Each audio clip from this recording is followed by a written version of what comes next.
Bow, bow, bow. I love that intro song. Shout out to Wisdom Traders. Check it out on Spotify, SoundCloud. I think those are your best bets. Good buddy of mine from way back in junior high and onward named David makes that music, and it's really good. Thank you, Mr. E, and everybody else in the chat for sending the energy of signal clarity to us so that hopefully Gabe and I are in perfect alignment or close enough for jazz. I think we will be. We did some ironing out of all that. And thank you to everybody who's here for the 1 hour early start time. I don't know if I'm getting old or what, but it's just a much more attractive prospect to begin at 6 p.m. Central than 7, at least for this. We're going to be here for a minute. We got a lot to talk about. So if you're new around here or you haven't checked out one of these Loki streams before, no big deal if you never watched Loki, or if you're jumping into the middle, didn't see the previous episodes or what have you. This is going to be a synchromistic romp through and upgrading your symbolic literacy on many levels. I mean, the numerical linguistic riddles I find in this show are outstanding. They might even give you a clue on how to conduct research for yourself on certain things. I don't know.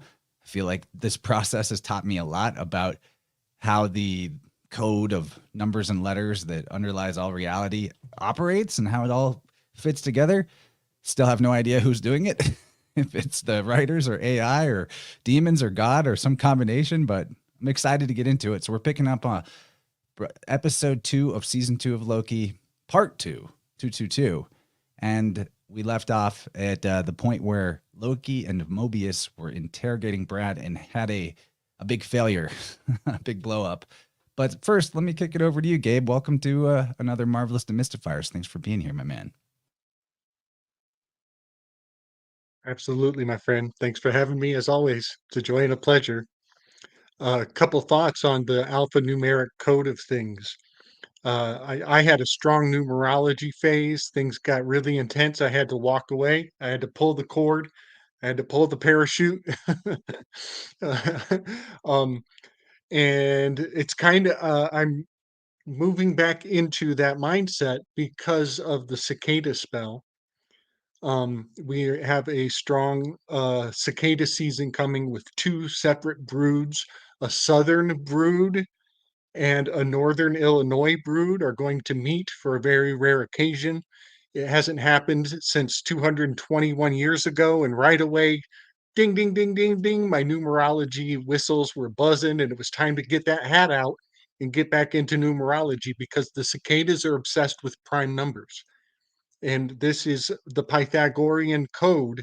It's basically a huge holiday for the Pythagorean uh, foundation bedrock of all secret societies.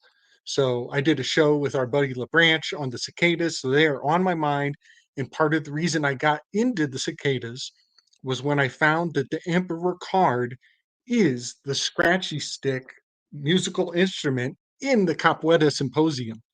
I've recently discovered that all the tarot cards are a musical bateria for the capoeira ritual, which gives me a very unique insight into these cards, which is very exciting. But I found that the scratchy stick is the emperor card, and the scratchy stick is the sound of the cicadas. And so the music of the muse has been singing to me very powerfully. And it's very appropriate that we're on Breaking Brad, who is the emperor card in my read.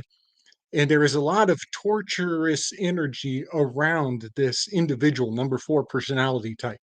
So the fact that we're here in the torture scene and the cicadas are on the horizon for this spring, the season of the Emperor card is going to be steeped in cicadas.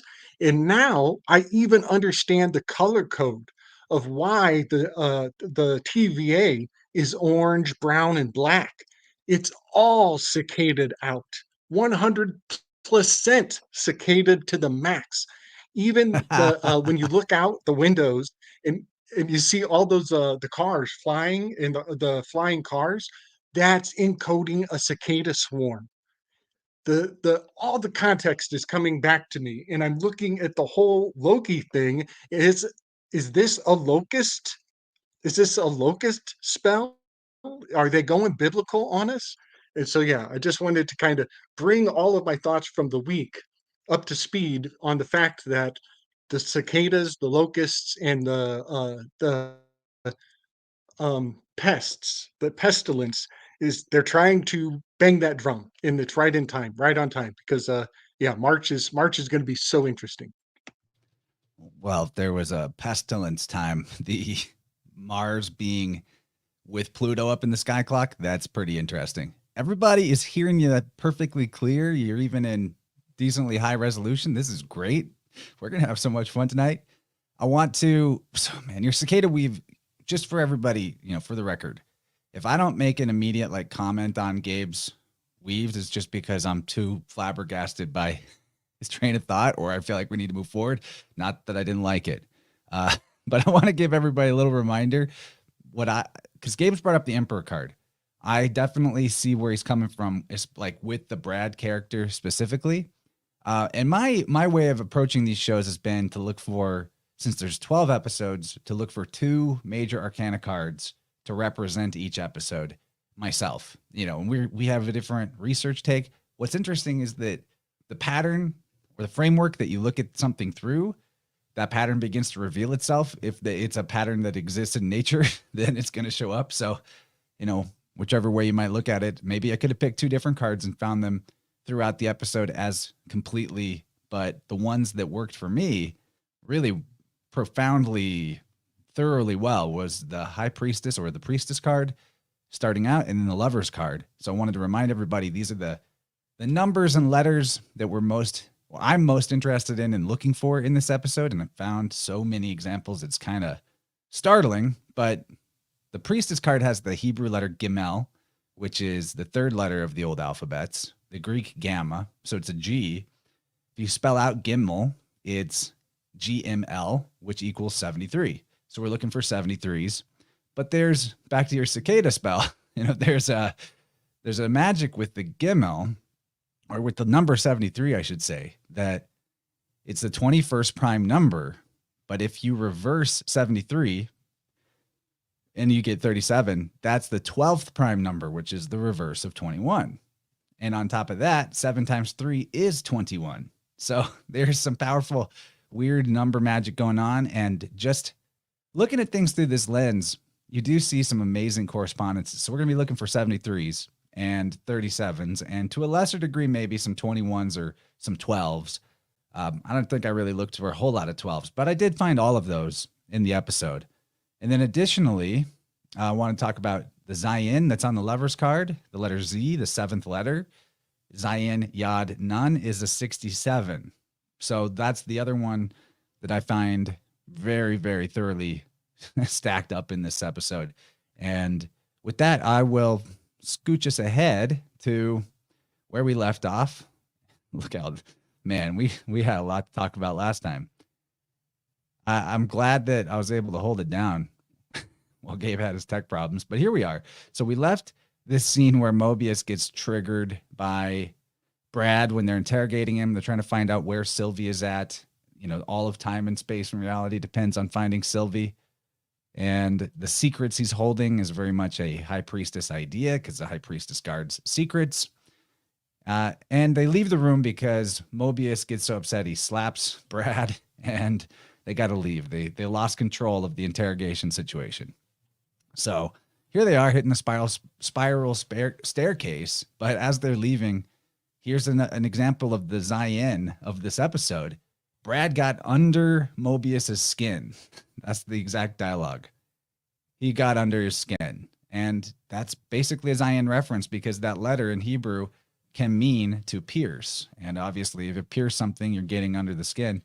And Gabe, I know you had something to say about this spiral staircase. I'll let you take it. They come down, up and down the spiral staircase frequently in the show. Yes. Yes. I have learned this is a symbol of the helter skelter.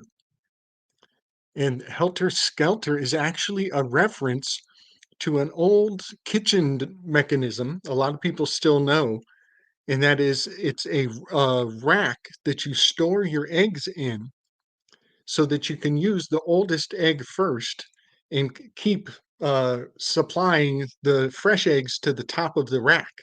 And so it's the spiraling rack that the eggs roll down almost like a conveyor belt for when you go bowling and your ball comes popping back to you. But imagine that on a spiraled metal frame, looks just like a spiral staircase in your kitchen.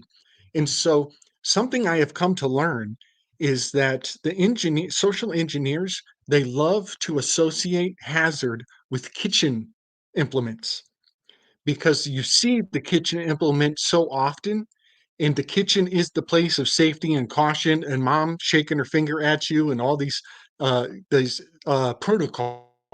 The kitchen is the place of protocol. And so finding the helter skelter multiple times is really fascinating, because it's a big thing in California. Like, everybody in California probably sees the symbol more readily than we do. But I want to say this: it is also signifying eggs. They are inseminating our thoughts with eggs. And that is another pattern that I'm picking up on the Slick Dissident channel that is going to be a big deal, considering how do these cicadas get hatched? How do these ideas get embedded into your mind? They put these eggs, they hide eggs in your ear, hide egg gear. They hide eggs everywhere. And then when cicada season pops out, everybody's talking about the pestilence. So yeah, psychologically, this is the master's touch.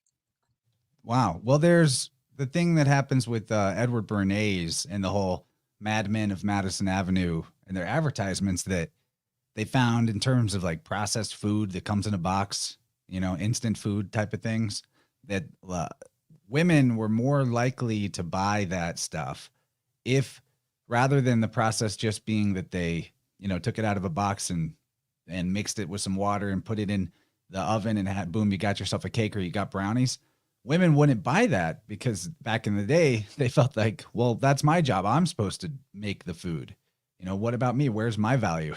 So Bernays figured out you just got to put it on the instructions, just add an egg.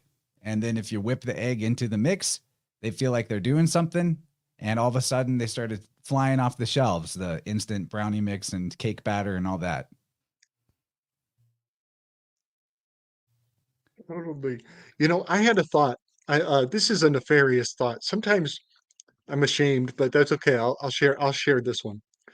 What if telling people not to eat the yolk in their eggs, like, oh, you have whatever blood pressure, so no more. You can eat the egg whites, but you don't eat the yolks. What if that's just subconsciously seeding the fact that this is a serious matter? They're not yoking around. No yoking around. And by going through the ritual of I don't know. extracting That's the pretty egg, it funny does though. I feel nothing like to your it's a good diet, yolk. but it puts your mind in a serious mind state. And that is medicine in a strange way.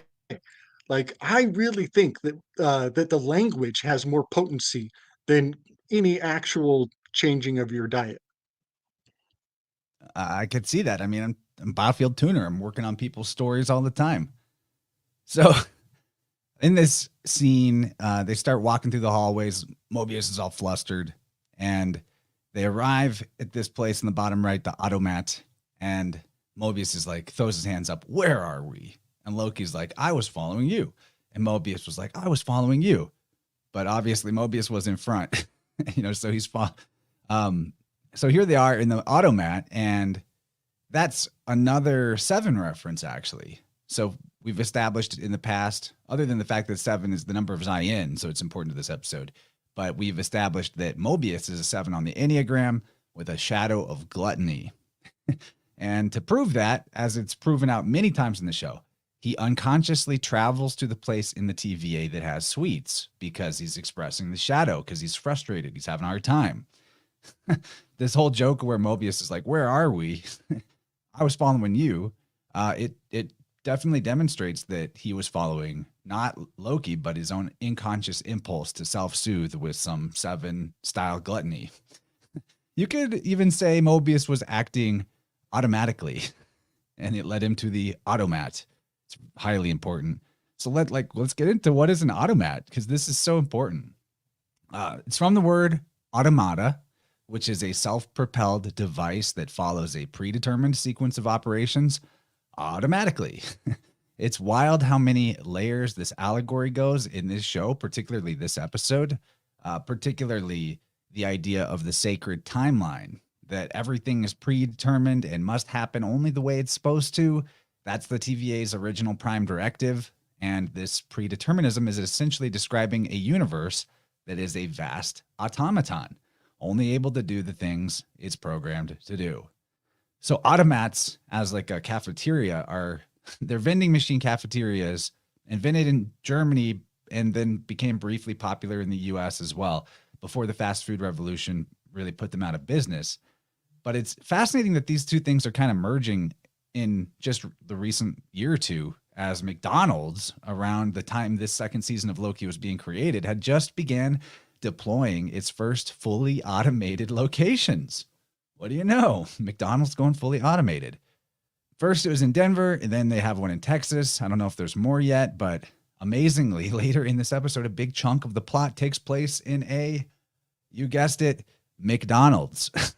So studying the history of automatons is a fascinating thing in itself, probably something Gabe knows a lot more about than I do. But there are accounts of automatons in the ancient writers and philosophers, some going back supposedly in China from as early as the 3rd century BC in the Han Dynasty, when they created a mechanical orchestra for the emperor that's made out of hydraulic machinery. So I'll take a Big Mac with a side of non-human interaction. So yeah, they've got these. It's literally the same thing as an automat. It's just fancier. It's got more conveyor belts and electronics, but it's not exactly a new thing. But yeah, here we have an automat in this episode, and we have a McDonald's in this episode. And what do you know? McDonald's is going automated. Amazing. Man, what a score. I just discovered the golden arches theory of economics just a few days ago. Everybody should go and look it up. I barely understand it, but it's this it was a absurd claim that was made in the high like international finance world. They said that uh as long as a nation has McDonald's in their accepted into their culture, that they can never be, then they will not be overthrown by all the other nations of the hegemony. As long as they've accepted McDonald's in there, and so people were like, "That's ridiculous," and they actually went and checked the claim, and it turns out that there was like one exception to the rule, but that country, when they found out they were the exception, they went as fast as they could, and they flipped their whole story so they could be one of the nations with McDonald's, and everything has worked in their favor ever since. So if anybody wants to go look up the golden arch theory in economics, it is so crazy that that's even a thing. But let's consider that there is an iconoclastic uh, daddy issue orange man bad wannabe who allegedly eats McDonald's every night. Mac means son of. Cannibalization. He Donald is eating the son of Donald every night. That is Saturnian cannibalism. And he's just playing into his iconography, with his Saturn swoosh uh Saturn ringed hairdo. Um, but also, I want to mention Athanasius Kircher. This is also a nod to Athanasius Kircher, who I think is really the hero of Alexandria and has had regulatory capture on innovation much longer than we think. Uh, so yeah, because Chance, we've kind of sussed out that Sylvie's name is a hail to the automated Baphomet. Sylvie, the Baphomet machine, is said to have lifted its arm and be able to say the word Sylvie. How you doing? What's up in Italian?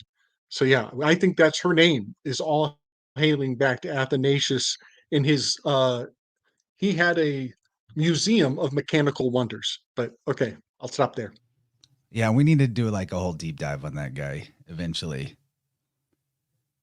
The culture of it all. But here, this is incredible. The High Priestess card actually applies to the automaton idea because the Hebrew word for the concept, Golem, letters GLM, the exact same letters and thus the exact same numerical value as the letter on the High Priestess card, Gimel, GML. So it's GLM or GML, it's the same thing. All right. So a golem, we know, is an I automaton. love it. Well, there's a placenta mystery here too, dude, because the word golem or GLM in Hebrew One thing is that this brings out is the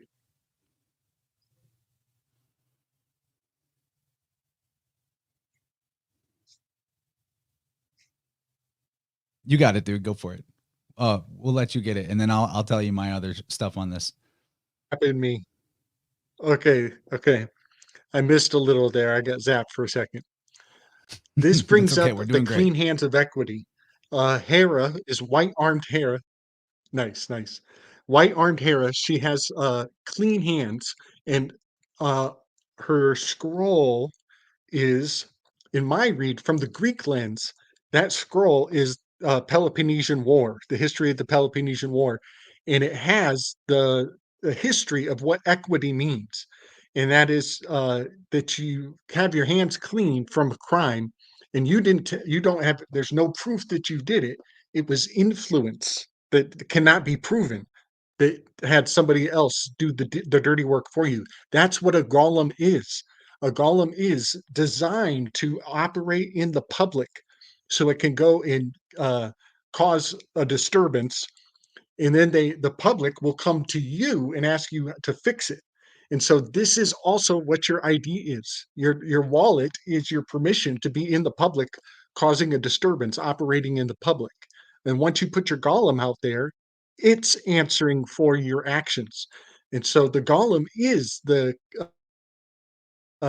the Tanneniver between public and private. It bridges that gap.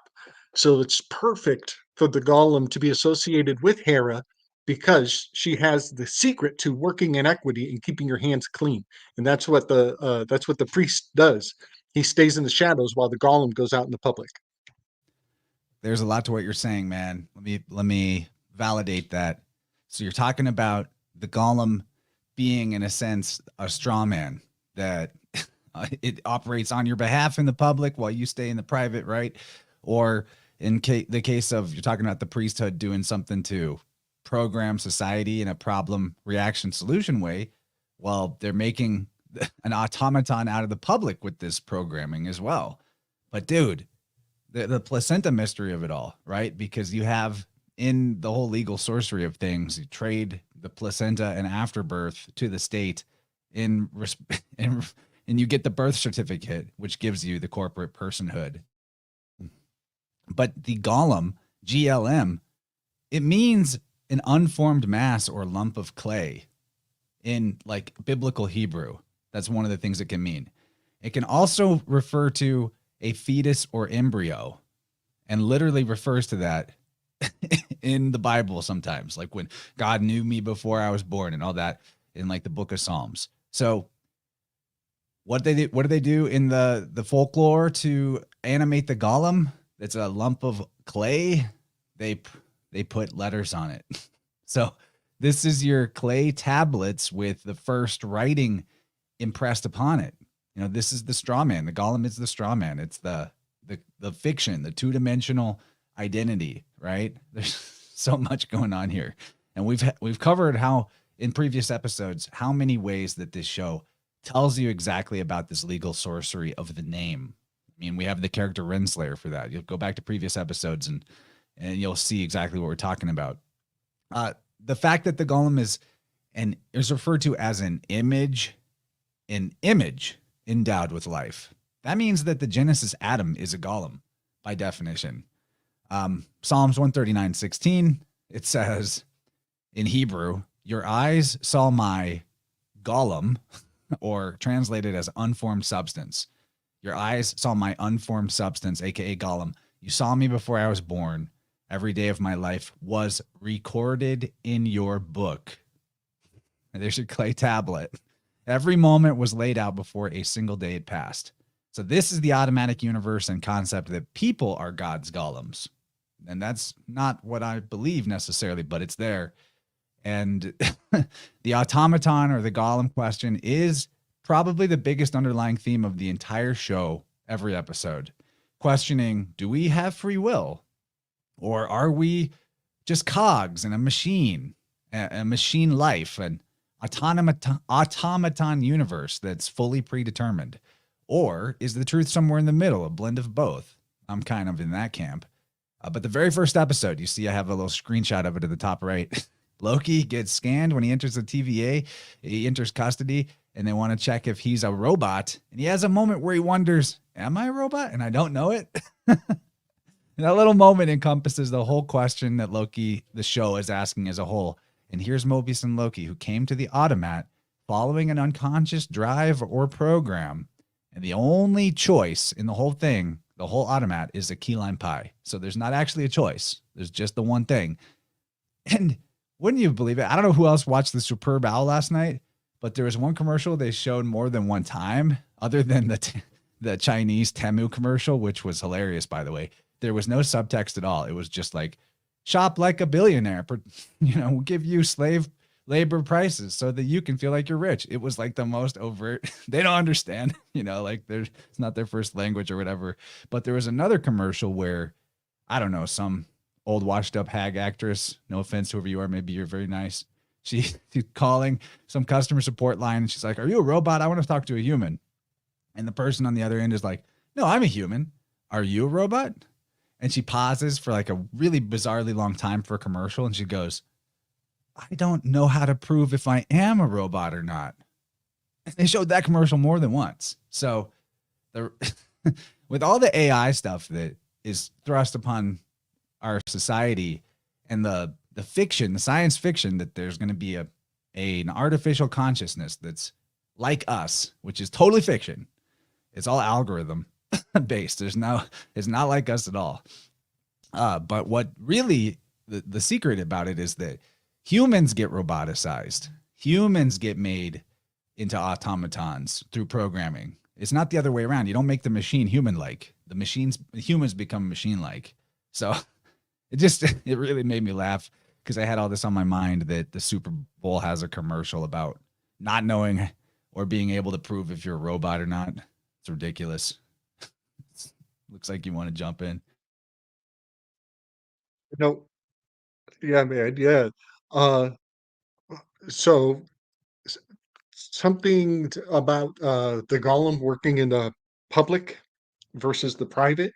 If folks look up what a boondoggle is, a boondoggle is basically a situation like the insurance companies where they're just set up to benefit off of public money that they can extract benefits and hide them away secured in the private.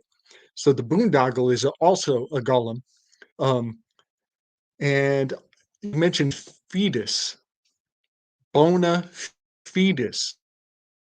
When you pull out your ID and you give it to the popo, that's your bona fides.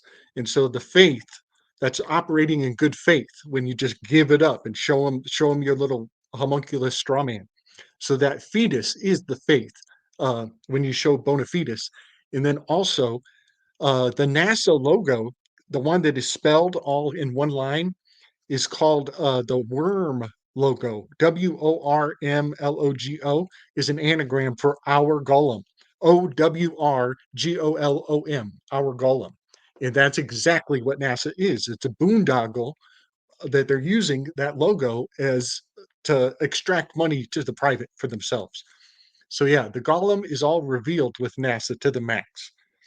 Um, and then the aspect of Loki coming in intake and having a diminutive person ask him if he's a robot.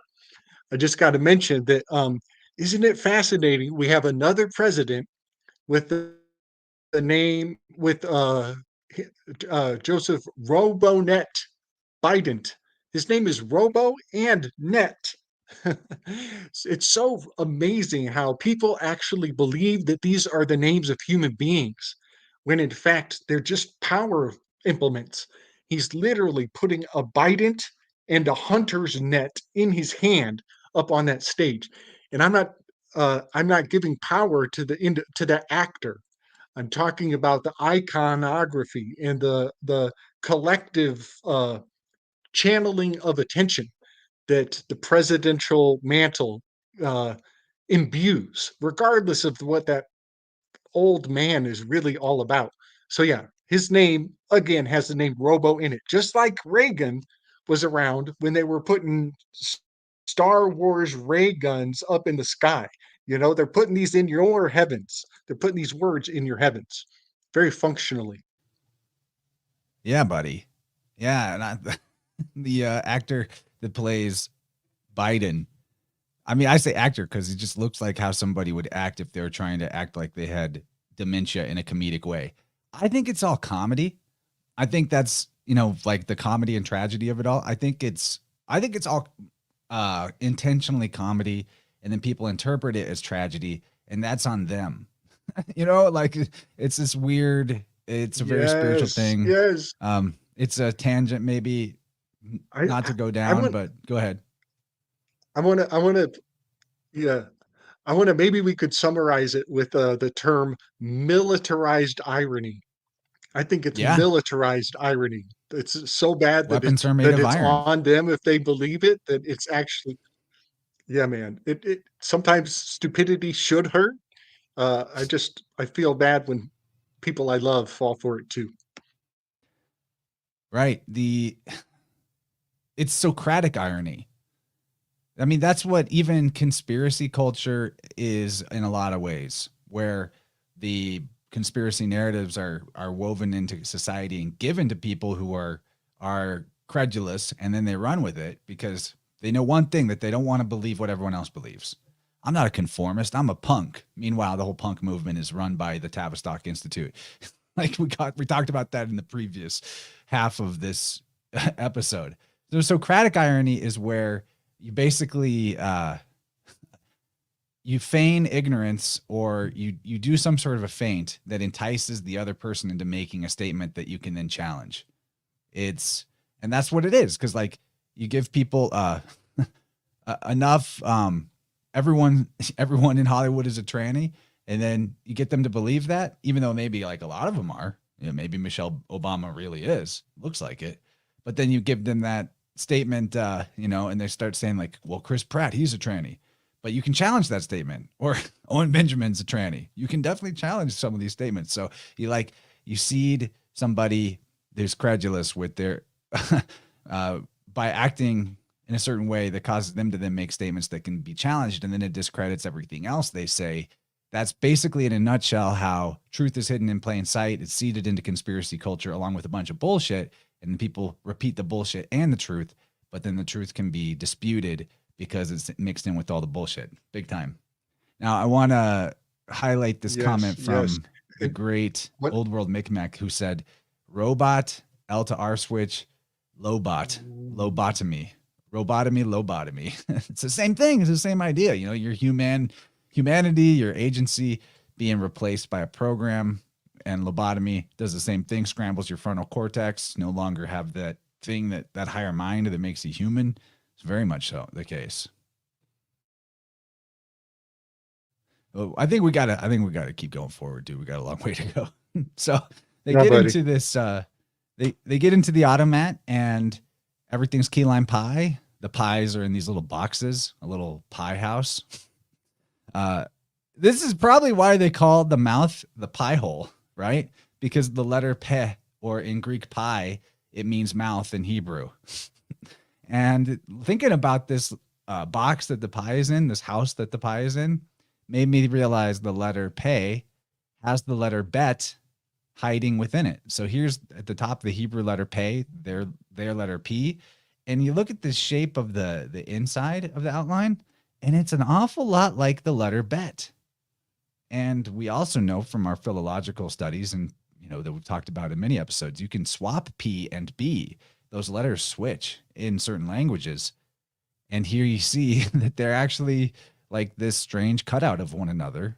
I found that really interesting. And this may relate in some sense to one of the more rare meanings of the letter pe being womb, oddly enough. So, because bet is house, right? But pe can mean womb, but it's also mostly mouth. Anyway, we got to talk more about this. Valentine's Day is in 2 days, guys. This Valentine's Day, I want you all to find someone who looks at you the way Mobius looks at this key lime pie. Like that is the look of absolute adoration, love, maybe a little desperation. And I think Mobius might be somewhat inspired by Agent Dale Cooper from Twin Peaks, who also loves pie. He's a suit-wearing dude investigating strange mysteries. That show would be good to cover someday. It is rich and filling. But we got to talk about Mobius and the value of pi. We've brought this up in previous episodes, but Mobius is clearly a 7 in the Enneagram. When we decode the gematria of his name using the septenary cipher, the one based in sevens, because he's a 7, the word Mobius equals 22, which divided by 7, 22 divided by 7 gives you the transcendental number 3.14 pi. The Latin name for lime, more referential to the type of mineral lime, is calcis or calcus. So the key calcus pi instead of lime, key calcus pi. The key to this riddle is to calculate pi. And clearly the circular nature of the room is important. This room is shown 3 times in the series, as far as I can recall. And each time they enter this room from somewhere else, even though it appears to only have one way in or out. So there's this strange Kind of below the surface thing, you can notice that this appears to be the heart of the TVA. I it's a bold claim. I know like the real heart is the Loom and all that, but this is in some way another type of center, some spiritual center to the TVA. I did some experimenting numerically with the number pi for fun, and I found that the first 12 digits of pi added together equal 52, which is fascinating. That seems to reflect the circle of the year, the 12 months or 52 weeks of the year. Or if you just multiply 3.1, 3 times 1 times 4, you get a 12. 3.14 in Hebrew would be GAD or Gad, which is another way of saying God. And speaking of automatons and AI, I heard about when I was doing research a Star Trek episode where an evil spirit takes over a computer and Spock destroys it by making it calculate to the last digit of pi. And wildly enough, because this episode's about Brad Wolf, that episode of Star Trek is called Wolf in the Fold. The first 144 digits of pi, a very sacred number, is 666 when summed. So, hey, that's fun. And, then Cheney just showed up in the chat. Perfect. We're about to talk about Florida. What's up, Cheney? He's great timing. Great timing. Maybe you can add like your thoughts about key lime pie. Because I'm like, why is it specifically key lime pie that is the exclusive singular option in this automat? And that's a huge Florida thing. Florida has the key limes. Supposedly it invented the key lime pie. Well, I should say like one. Supposedly it invented key lime pie. If Juan's lurking, I hope he's here for that. Love you, buddy. Florida's also got palm trees. That's really important to the mythos and phoenix of it all. But the key lime, its Latin name is Citrus aurantifolia, which is kind of a cool Latin word. The Jane is like, are Mobius and Loki the same person in a weird, never-ending loop? Funny you say that. Loki is kind of everybody in this show. He's the higher self of everybody. But aurantifolia, the Latin name for the key lime, it's got the word aura in it, which is wind, or in Latin, auranti is orange, or you could take out of the middle of that anti, which is before, and folia is leaves. So I don't know why they named the key lime aurantifolia, but if you break all that out, it could mean wind before leaves, or orange wind leaves, or wind orange leaves. Something weird. But there's kind of a riddle there in the Mobius of it all, that the question of like, is there such a thing as wind before there's leaves to blow in it? Like a chicken or an egg Mobius type of question. And yeah, key lime is specific to the Florida Keys.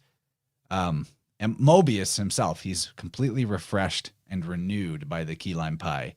Very Phoenix-like. We had a Phoenix, a very direct Phoenix thing happened in the previous episode. This is kind of Mobius's Phoenix moment in a way. He's getting refreshed. The palm tree is the Phoenix tree in the ancient mythos. That happens to be a native Florida tree, which adds some credence to the old world Florida narrative and things like that of that the old world really was set in Florida. I don't know. I could see it. It's in there's like definitely a weird symmetry between Florida and Italy. And I could see that being some sort of east and west mirror of each other. So the key lime pie is a native Florida thing. There's a palm tree on the Florida seal that's on this flag here. Florida is the sunshine state. And I do see a solar riddle here consistent to the Phoenix and the palm tree possibilities. There's a checkered floor for one, and that's like a chessboard, which a chessboard has 8 by 8 squares, 64 in total. Mobius here is putting pi in his pay, pay meaning mouth. The Greek letter pay is also called pi. So there's a pi or a pay thing going on, pp. The value of pay or pi is 80. 80 times 80, so there's two of them, is 640. That's the Hebrew number of the sun, Shamash, which is spelled Samek, Mem, Samek. We also get this whole p squared thing, pp, later in the series, which we'll talk about when we get to that episode, but a little preview, where Mobius is from on the sacred timeline, he works at Piranha Power Sports, which is PP 64. The 64 is also a reference to automatons because computers operate on 64-bit systems. I could go on about this, but I just wanted to give a little flavor of it all. What gave you what you got something? Woo, buddy, so much. This is so fun because I was really coming up short in this scene. I didn't have much. I thought, Oh, I I'm was sorry. I didn't seeing the say it out loud. world It's on the card slide. because of the Let colors me and the say one more thing, buddy. Let me say one more thing. Palm tree is in septenary. Palm yeah, is 7 and tree is yeah, 22. So the 22 divided by 7 thing is literally encoded in the word palm tree. I didn't say that out loud. It's right, just on the slide. yeah. Yes, that's my target. That's where I'm gonna come back around and land on, because I'm so glad you got the numbers out. And just, so everybody knows, I love that, Chance is septenary, vision. He sees it first. I see ordinal and ordinal reduced first, and I think that's good because we cover more ground. I would not have picked this out, and, of course, it's septenary because it's got the pi. Pi loves the septenary cipher. It does. It really prefers the septenary, and that's all good. Um, so I was having a hard time placing the scene because wanted to go with the pavo because the peacock has 100 eyeballs, like all these little squares might be the peacock. I think I would have been wrong if I'd have guessed that. I'm going with this scene is Hangman card, which is the motif of Loki. Loki. He's played the Hangman quite a few times, uh, but also we got really strong graphics with the because you got the squares. The grid of that room is so Hangman, and it's where they go to hang out. It's got the key lime color to it. This is very much like a lounge of sorts. But then the colors also have a lot of this death card corresponding to it. And there is sugar on every table. There's actually a sugar dispenser on every single table, um, which sugar is an anagram for Argus. So the 100-eyed giant of Argus, who gets sung to sleep by Loki, might also be kind of intrinsic, or not, sung to sleep by Hermes. That also might be somewhere in the background, but I just wanted to bring the motif of these two cards because they are both in my territories.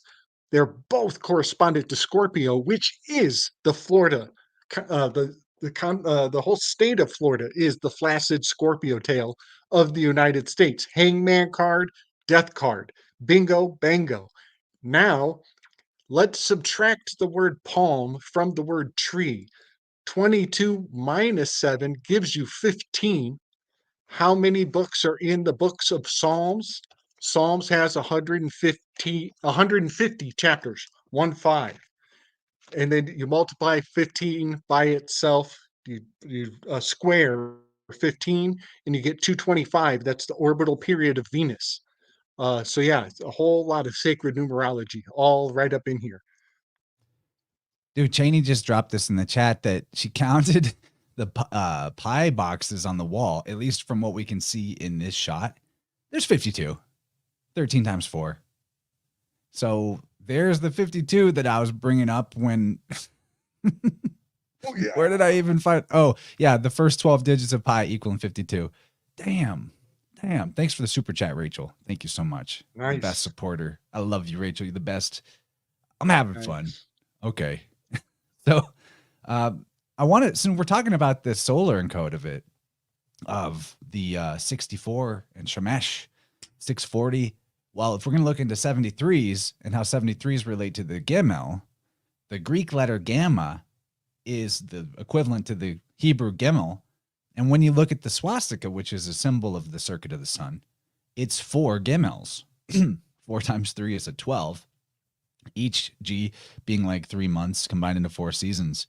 The word Galilee, Gimel, Lamed, Yod, Lamed, it means the circuit of the sun. So when you hear like Jesus of Galilee, Jesus on the circuit, right?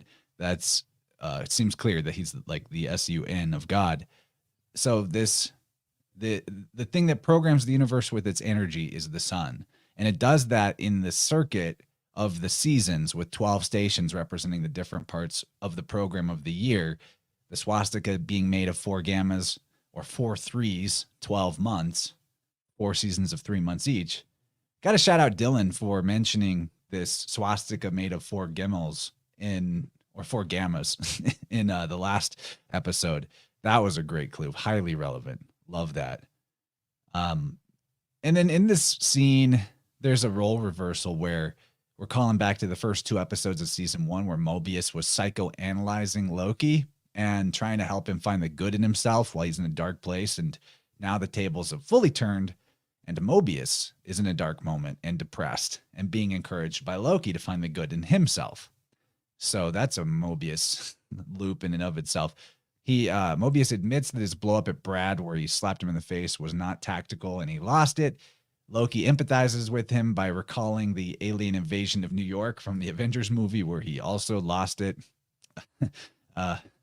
Mobius, in this point, Loki's asking him, "You never wanted to visit your place on the timeline?"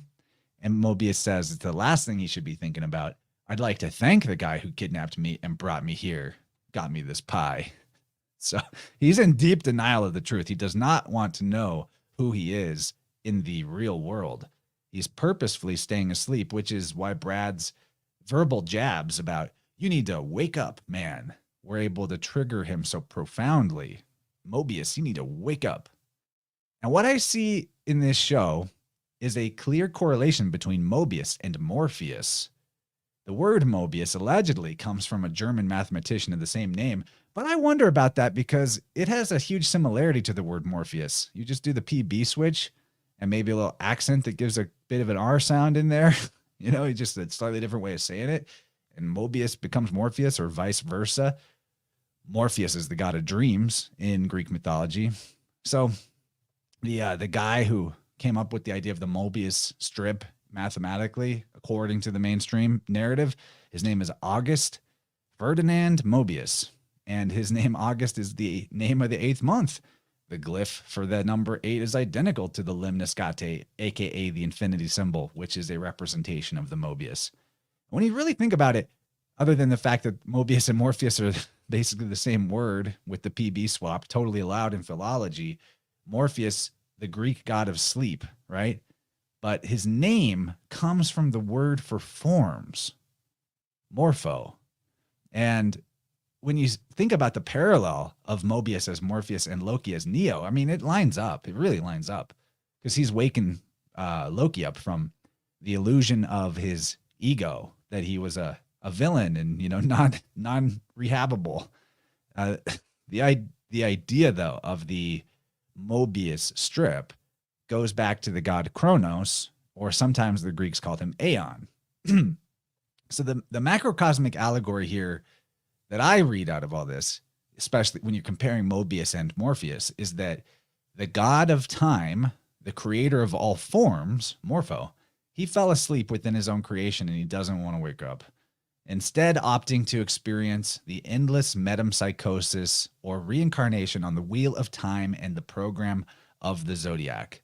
So Mobius, he's worried about, if I find out who I was on the real world, what if it was, Loki's like, I get it. If it was something bad, that'd be hard to deal with. And Mobius is like, no, if it was bad, that'd be great. Then I could just stay where I'm at and not worry about it. But what if it's something good that I'm missing out on? You think I want to have that rattling around up here? So Mobius doesn't want to know the good. He doesn't want to discover his own God self. Back to the Mobius strip.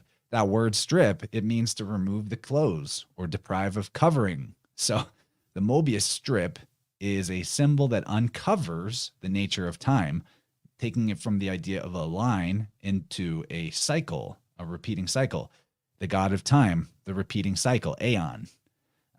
Stripping, interestingly enough, is also the removal of screw threads or of a gear whose wheels lose their grip, which causes the screw or the gear to circle endlessly without change. when turned, when it's stripped, like a Mobius. It's just endlessly circling.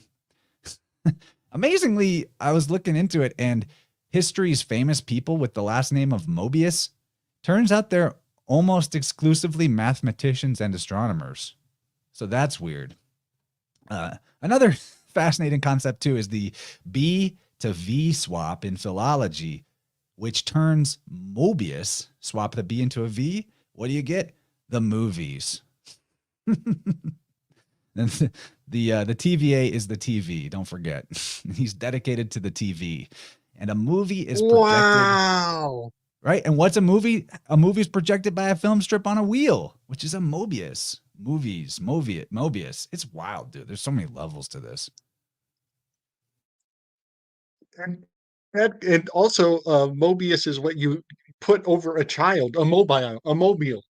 You put over the child to keep them pacified in their crib.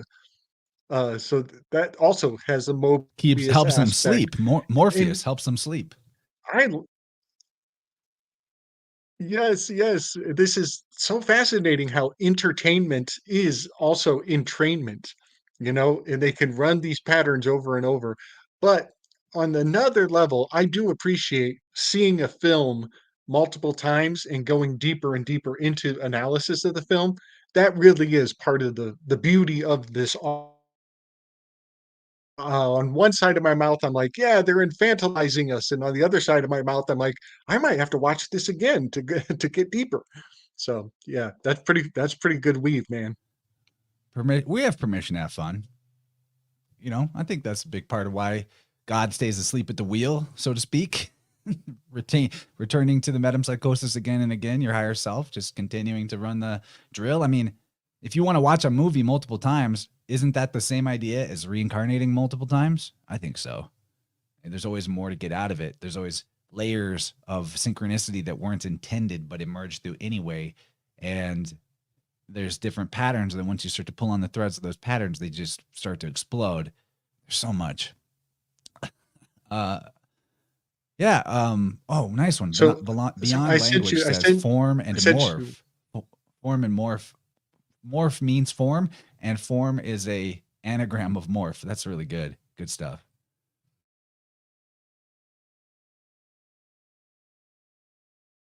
I was just reading today. I sent you one in the Telegram. Can you pull it up, Chance, in our personal? I was just reading about Plato's Republic. They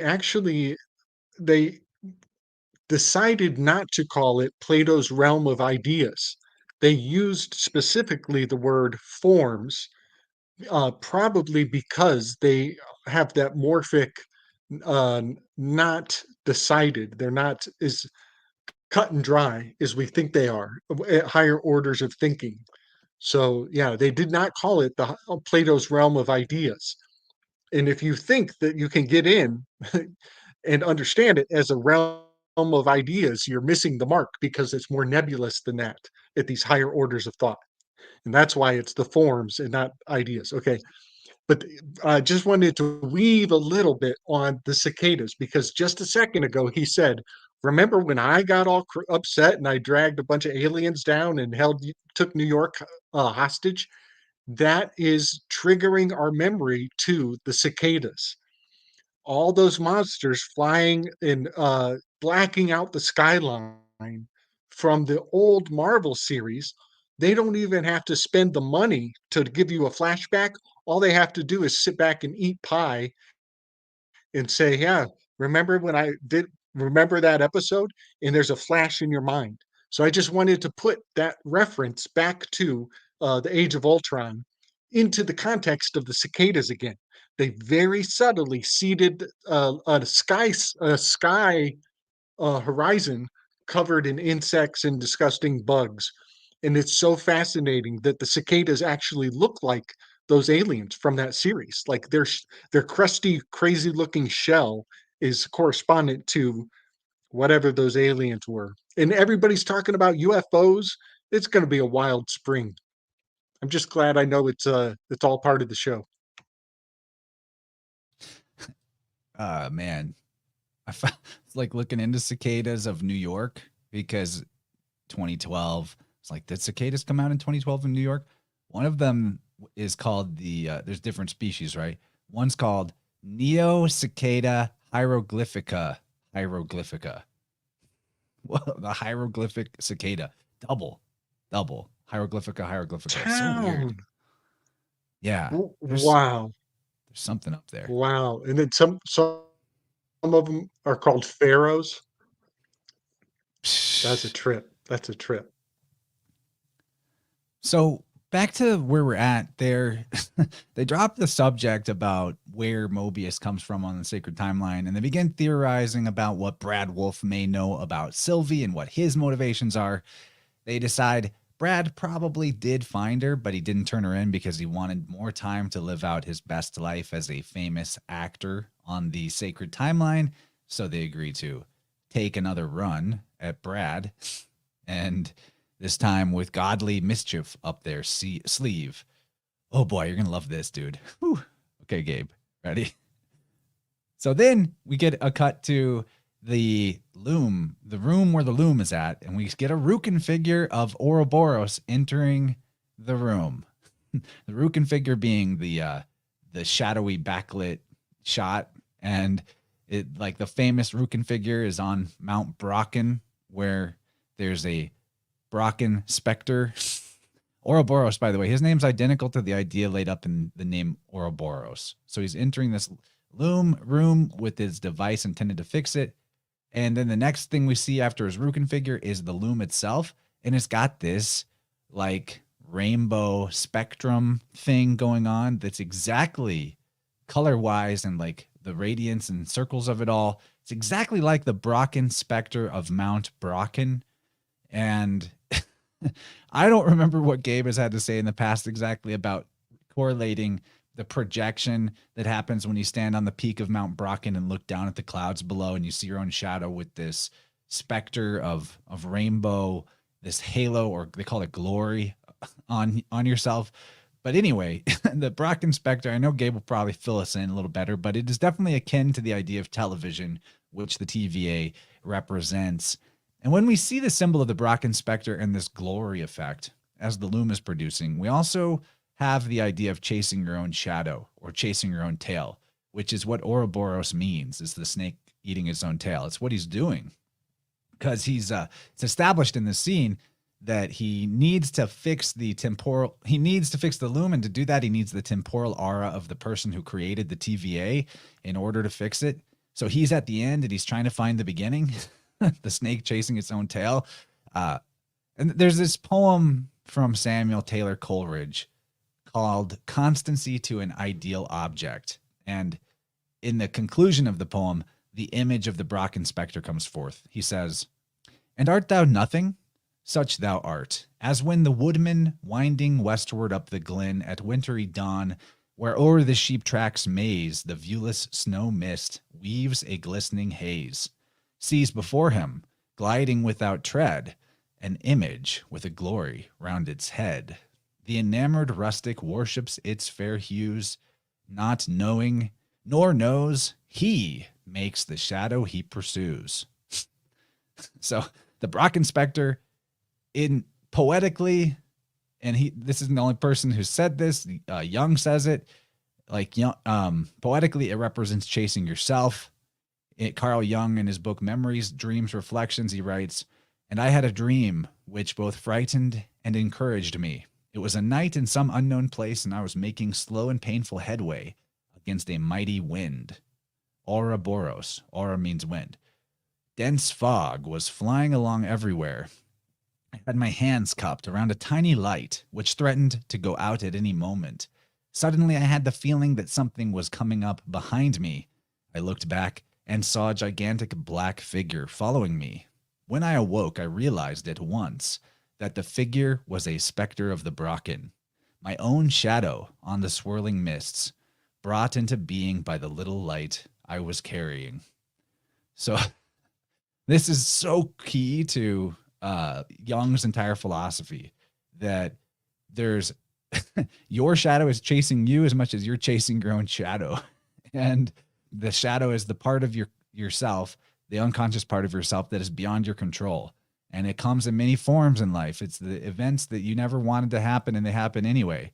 But if you're making, if you make friends with your shadow, it might bring you events outside your control that are to your benefit, right? But there's so much to this. The Brocken Spectre represents chasing yourself. This has a Spectre glory going on in this shot. The main characters are literally all engaged in the chase for their true self. Loki, B-15, Sylvie, Mobius, Ouroboros, Renslayer, Brad, Wolf, all of them chasing shadows, trying to find out who they are outside of the illusion created by the TV, parentheses A, the projection, the Spectre. So much going on with that. Gabe, do you want to take a rip in here? If you look like you might. I don't know. I know you're a big bro. Help me understand maybe your thoughts on the Brocken Spectre and TV or the TVA. All right. The Yeah, chat, man. the You got chat's me like barely a even kid in a candy chatting. They're just shop riveted. right now. This is so fun.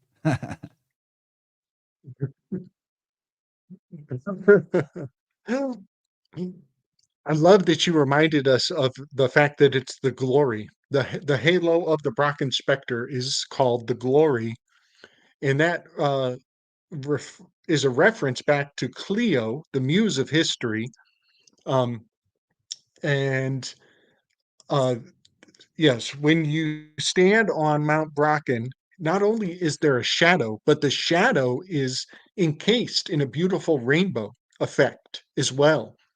Uh, And so it's not just shadow play, it's also light refracting in very powerful ways, mysterious ways.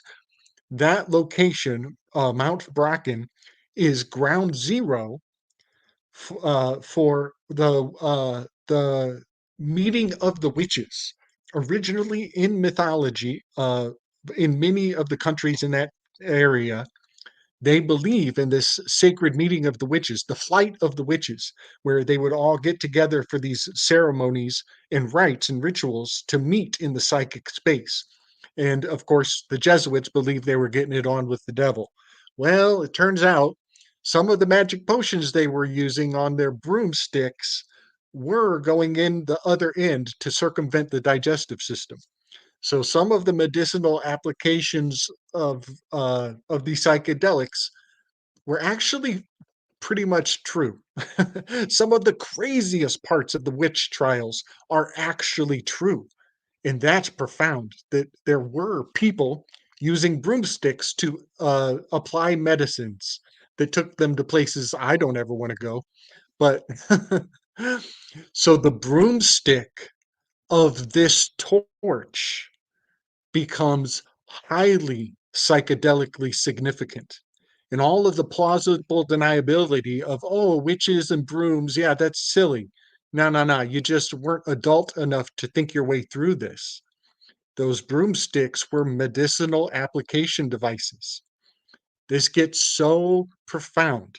And you better believe if they were able to meet in a certain location because of this medicine, that the Jesuits want that medicine locked down pronto, post haste. So the witch trials are not a bunch of hullabaloo, just like the satanic panic is not a bunch of hullabaloo. People just haven't thought it through yet. They want to take the first comfortable turn off the trail. I've gone down this trail much further than most. So this torch, this becomes also symbolic of the Olympics. The Olympics were first broadcast worldwide, I think in 1936. I might be wrong, but the first International Olympics broadcast was on a sacred tower on the top of Mount Brocken. And this is broadcasting the shadow of Plato's caves onto the walls of every mind in the world. And it is so profound because we're coming up on a very significant Olympics coming up this year.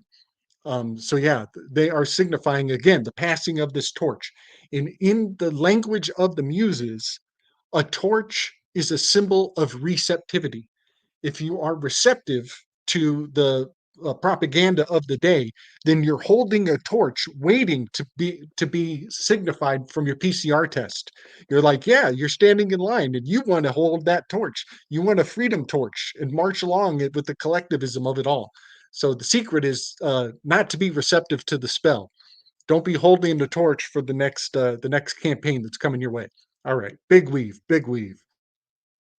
Oh, like at the Super Bowl last night where there's big torch is at the stadium, and then they hit you with all the commercial high budget programming. Receptive, you say? That's a good. Man, That's a good weave, man. that Should I bring it back that up? tor- I was kind of quick about that it. torch Yeah. looked a whole lot like looks like a fleshlight to me. Yeah, it looks like a yoni. 100%. I see it too. I see it too. So where you stick your broomstick, I guess. Man, what else is there? There's so much going on with the I'm glad you brought up the torch imagery of the loom. That's really good. Never really thought about that. But there's something going on here where what you see when you see the glory on Mount Brocken is really your own self, your shadow, right? And you're chasing yourself. And what this loom is all these threads of time being woven together. And that's deeply symbolic. Like probably the last thing people want to think about or accept, or that just to make sense to them, is that yourself, the deepest aspect of what you are, the capital S self, is time. It's not like in time, it is time. That's the hard thing to wrap your head around. And the lack of acceptance of our self as time is what keeps us in this perpetual chase race with time and feeling separated from ourself. Like there's such a huge can of worms to open with that. And it's like, it takes a particular energetic coherence to even properly articulate it. So I'm going to just move forward because we have so many other things to talk about. But I love it. We got next, we are in the same room. We see Ouroboros. He's getting on a computer and he sees that he's got the access denied, can't do what he's trying to do. And on his screen, I see this number 77. There's actually a lot of numbers on here, right? I could have picked any of them to try to explore the meaning of the number. And there's probably something there. I mean, there's no such thing as insignificant symbolism. But what jumped out at me about the 77 was that I was on slide number 77 when I took this screenshot. So I was like, all right, let's think about 77. Well, it turns out one of the meanings of 77, such a cool synchronicity, is the word Gihon, or Gimel, Yod, Het, Vav, Nun, Gihon. And that means a stream. It's actually one of the streams of paradise, one of the rivers of paradise. Because it's a river of paradise, it's overflowing. So the word Gihon, it means overflowing, or a stream, or an overflowing stream. And here in this scene, the time stream is overflowing. It's overloading the loom. I find that interesting. And the fact that it's a name of one of the rivers of paradise, obviously the TVA is this like eternal thing outside of time. So there's a correlation there. Other words in Hebrew that equal 77 relate to the idea of structures or destructive forces that break down structures, which is something rivers and streams are able to do. I feel like there's something here probably to inform us in the gematria of it all with Capricorn, the goatfish, or the river goat, considering that Oz, Ayin Zion, it equals 77 and it means goat. So I think there's something there, goat in form and Capricorn and Saturn. But we leave this scene and we find ourselves back in Brad's interrogation chamber. Here he is having some meditation. That's, hey, Gimel, Yod, Gimel, EGIG, equals 21, means meditation. Remember, the 73 is the 21st prime. So 21 is wrapped up in the ideas of the high priestess. he's here doing that. Uh, and oh man, this is my favorite. Dude, get ready.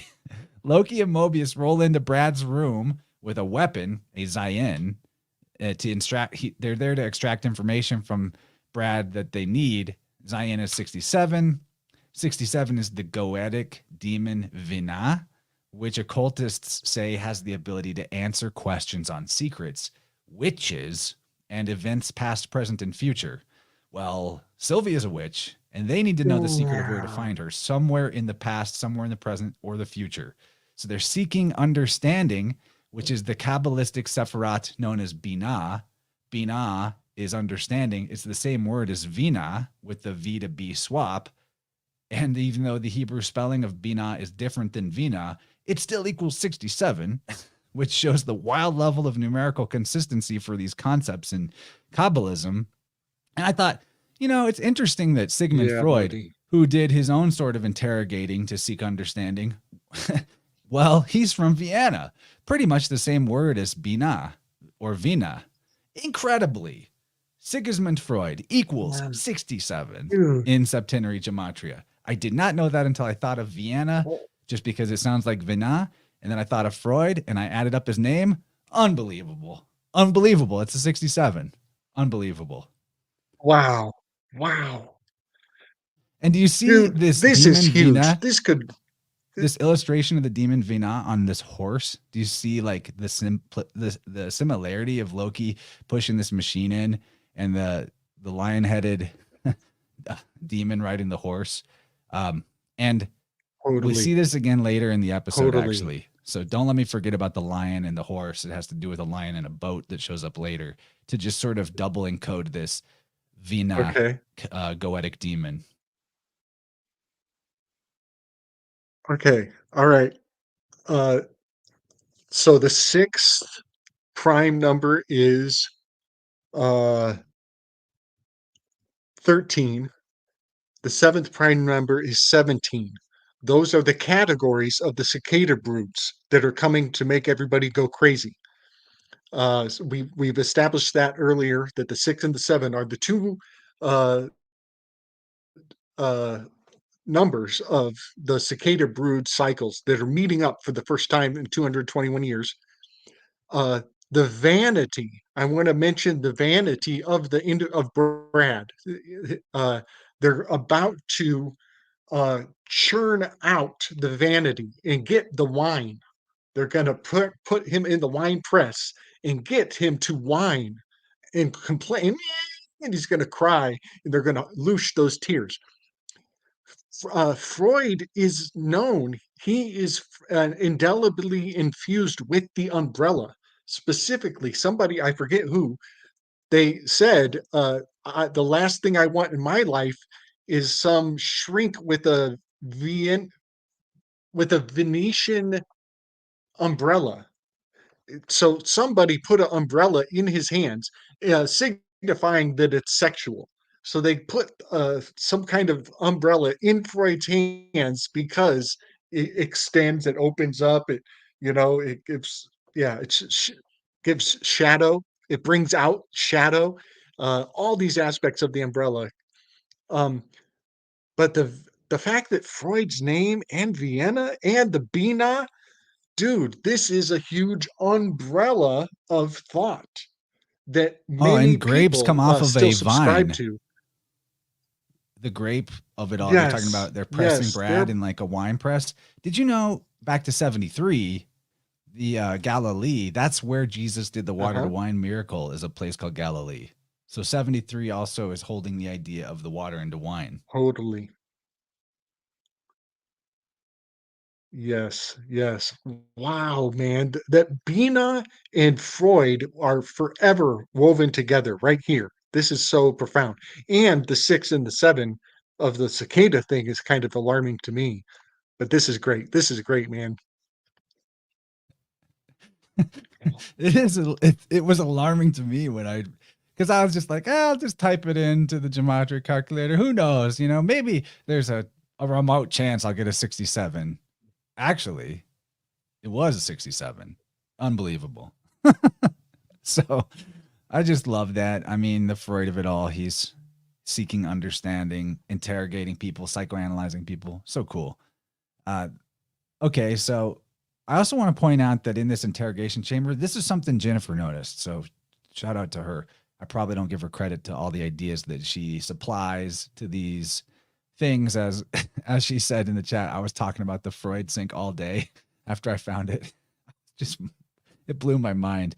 But the rooms here, right? Brad is in this interrogation chamber. It's very rectangular, 90-degree angles. He's laying on a grid. And then in these other rooms that are prominent in the episode that we're covering, and other rooms that I don't have shot up here, they are more circular or just not necessarily 90-degree corners. And you probably have all heard, but the 90 degrees is considered the angles of sorrow. The dome or the circular structure is more harmonious to life, keeps the bugs out. So they're interrogating him. They want to observe him. They're bugging Brad. And if you ask Topher, he lived in Costa Rica in the jungle, right? The circular rooms, they were bug free. You weren't getting bugged in there. But these boxy rooms, the demons, the bugs, they congregate in the corners, the angles of sorrow. So Brad's not having a very good time in here. It's not as nice as the circular room where they go find their piece or a piece of pie, as it were. Now, in this scene, Loki then pretends to be missing the controller for this strange device that they brought into the room. And Mobius says, "We can't start the festivities without that little baby." Dark, but it's a very interesting choice of words, considering that what's about to happen is Brad is going to be reduced down to a little fetus in the fetal position, and the golem of it all has to do with fetuses and embryos and unformed masses. And if you go, let me see if I got a good shot of it. It's not super clear. I don't know if I have a shot where it's super clear. Oh, here we go.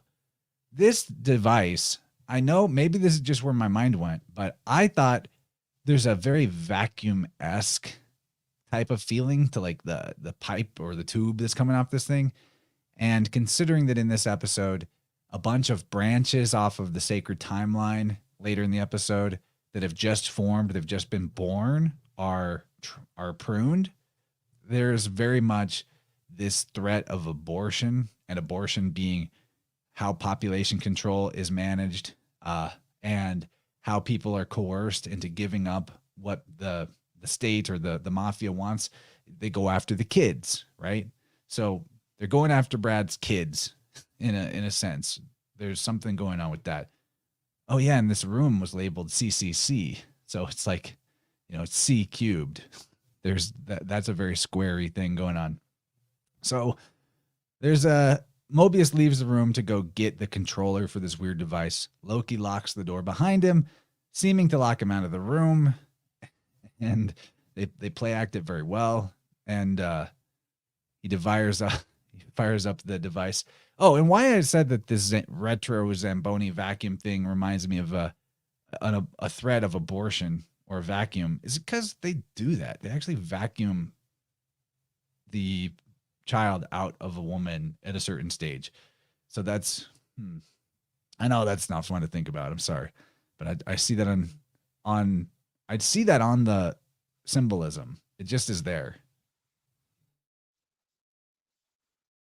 Yeah, man. Yeah. One other thing I was seeing, because they keep flashing the tube in the background while he's pleading his case, he has the tube behind him. Uh, I think there's something being said about um, somebody who is got their education off of YouTube. And Brad, being this individual know-it-all, thinks he can go it alone and figure it out by himself. Well, he's a self-made man. He learned everything off of the YouTube, and so he's going to tell you that you're a nobody man. And so the fact that the tube is backing up Brad when he makes his best argument is telling me that this is like when you see somebody just spitting back talking points that they probably vacuumed up off of YouTube, that they just sucked up that info. So that was something I was thinking about with, what is a tube that is provocative? So yeah, that was kind of where my thoughts went. And I sent you a bunch of pictures from this scene that we don't have to harp on all of them, but you can just kind of see how this machine, this torture device, to me, fulfills the globus cruciger on the emperor card. And then the fact that he gets trapped in a this card, this is Aristophanes, the comedian. This is his description of what love is. He goes through a Genesis story of the Greeks where they're all rolling around. They're the hermaphrodito, male and female fused together before they were cut. And he describes Zeus doing a stroke of genius and he cuts them in half. This is the stroke of the Genesis of the Greeks. And then he has Apollo fix them and put a belly button together so they'll never forget the scar. So, again, with the torturous nature of this number 4 personality type, it's echoed throughout the stories forever and ever. So yeah, I just wanted to bring that consistency, and then you can kind of flash the other ones real quick. But these are 4. Death card is 4. Emperor card is number 4. So this is 44 Death Stores envy with the shadow of envy or Leviathan. Well, my notes are not organized well enough for me to go find the exact word, and I'm not going to bother looking it up. But you can go find the receipt yourself. It's there in a Hebrew interlinear Bible that gives you the original Hebrew in its directest translation rather than the English translation. We get in King James Version that the woman was taken from the rib of Adam, but actually, the real Hebrew word specifies that the woman was taken from the side of Adam. They never say rib. A more correct, in my opinion, interpretation is that the woman was an entire side of Adam. Just like this Genesis story that you're talking about from Aristophanes, where before Zeus splits him down the middle with the thunderbolt, that is actually what is going on in the Genesis story, but translators have been deceptive and created a different mythos out of the original mythos. So, yeah, Micmac. Eve is his side Wow, chick. that is really something. I love that. Yeah. Yeah, PK gets it. Oh, and I got to say, I'll go on your next image. I'm going to let you finish, but PK has the greatest comment of all time. He says, in the torture interrogation scene, I think that they are playing with the time and space concepts here. They grabbed Brad from a place in time and took him to a place out of time. And now they're holding him in a space and threatening to take away space completely by shrinking down his available space. That's a really good read, dude. Really good read. The vacuum of space. They're hitting him with the vacuum of space. I love you guys. You make the best Yes. comments. Nice. That's hot PK fire. is That is genius. hot fire. Yeah, buddy. Okay, yeah. So uh the other number 4 card is the death card. And right in this moment, they really fulfilled the old Rider Waite death card because he's got the darkness. He's even got a finger, like the flag, you know. He's even pointing at an illumination on the ceiling. And then Brad is laying underneath. He's about to walk over his body. That is exactly what the horse rider is riding over the king in the death card. So this scene in particular was really fulfilling the death card, but even his bent leg is a hail back to the emperor card. So I'm seeing a real nice combination of death card, emperor card in this moment when Brad has succumbed. You know what? Oh, and the I think the reason we're Asmodeus both seeing in La Reine La Chateau. well, I think the reason we're both seeing the horse out of the scene, the horse is like the thing that he wheels in this machine, right? Because this machine makes cubes. And where is the Totally. cube or the arc? It's the Pegasus square. It's a horse. So I think that's why we both saw that thing as a horse without talking about Nice. it. That's really cool. Yeah, man. And horsepower, HP. We got some horsepower. There's your high priestess right there. That's nice. Number 4 and number 2 connect directly in the integration, disintegration. The number 4 and the number 2 are inextricably bound forever. So yeah. Uh, uh, and then, La Reine Le Chateau, Asmodeus, the statue, has been put behind a sneeze guard. So the Asmodeus that we've been uh, disseminating out of some of the symbols, it has a glass case around it. So the fact that Brad gets put into a glass case and then tortured so that he's screaming horribly, making the same face that Da Vinci made, that the Asmodeus statue is based on, that face. And so that statue is now living inside of a glass vacuum container forever, and like it's being tortured, just like Brad here. So I just wanted to put together the Asmodeus from La Reine La Chateau, Da Vinci's carving, and this perpetual torturing of the individual. Good stuff, man. There's this stuff. This is rich, very rich. I'm having fun tonight. Thanks for being here, everybody. Okay, so here's some mischief is continuing, and Brad's about to get the torture from the Zamboni abortion vacuum thing. Loki pretends like he doesn't know how the device works. And here's some screenshots of this. He presses some buttons, and a cube-shaped solid energy force field appears around Brad's chair.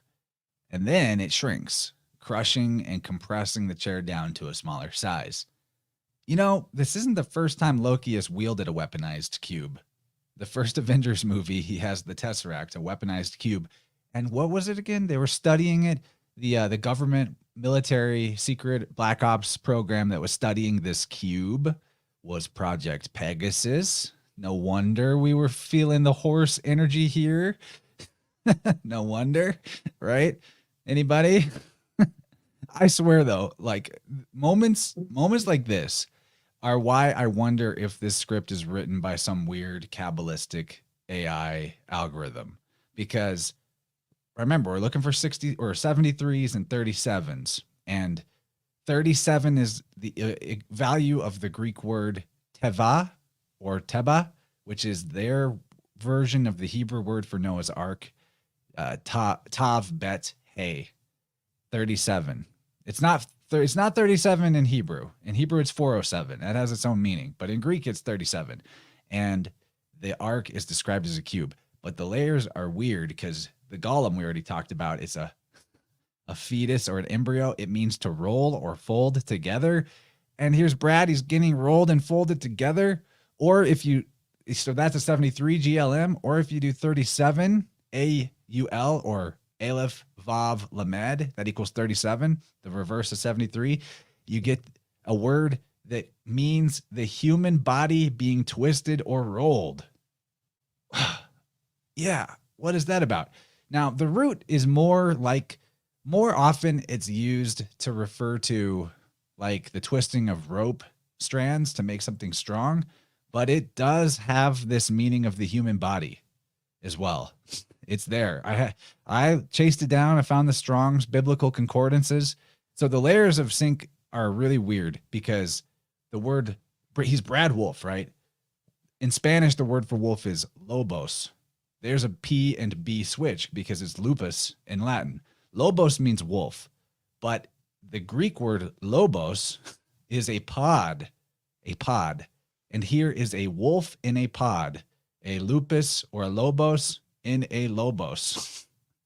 A lobos squared, and he's in a cube. Come on, he's in a square. What is going on here? And even weirder. There's one more. The word in Hebrew that means a lobe is spelled Aleph Vav Nun Yod, pronounced uni, which is basically like yoni.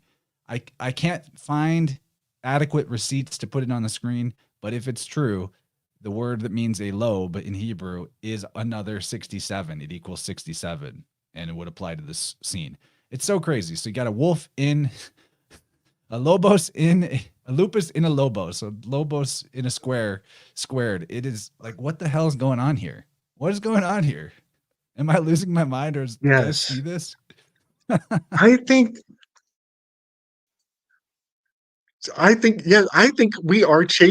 we're chasing our tail, but that's the loop. I think that this self-referential loop we're catching on to its current, and the gyre of it is spiraling inward, as because we don't have full affluence of all the other languages it attaches to. If we were fluent in Greek and in German and in Siberian and Swahili, that gyre would get bigger for us as we chase our tail. But because we thus far only have the some languages, the gyre goes inward. When it could get bigger, depending on how much language you apply to it. I think if you applied This more is really language to it, profound. the gyre would You get know, smaller. I actually dispute that. I think it would. I think the fact that we do have as many lenses to look at it it, through, it is causing the level of consistency to become more uh-huh, obvious. Which and really, where's this like spiral looping symbolic? Everything is the same story. You know, Jen's talking about it yeah, in the chat. How's like what we're discussing? She sees it in Peter Pan. She watched yesterday. Uh, there's this is the monomyth, guys. We're showing you fingerprints of the monomyth. There's really yeah. only one story. It's your story. It's everybody's story. It's the microcosm and the macro, I micro. It's dig that. I dig everything. that. There's just one story.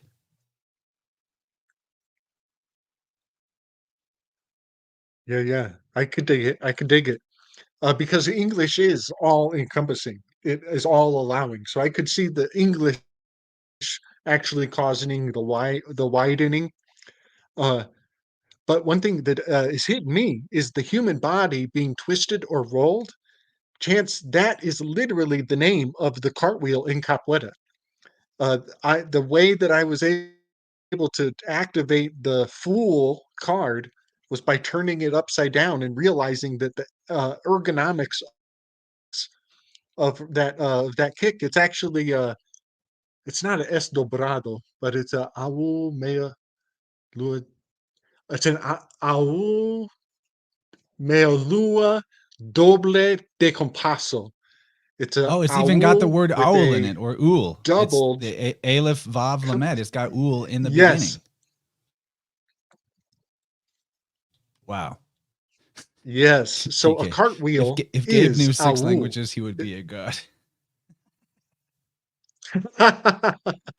Goat. That would be tragic. I would be singing tragically all the time.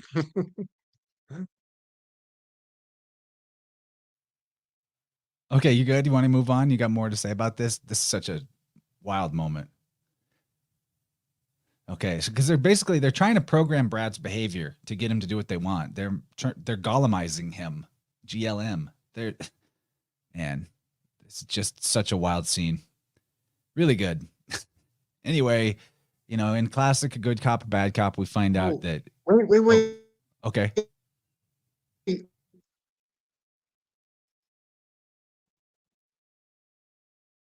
Guantanamo. Guantanamo. This is the new Guantanamo Bay.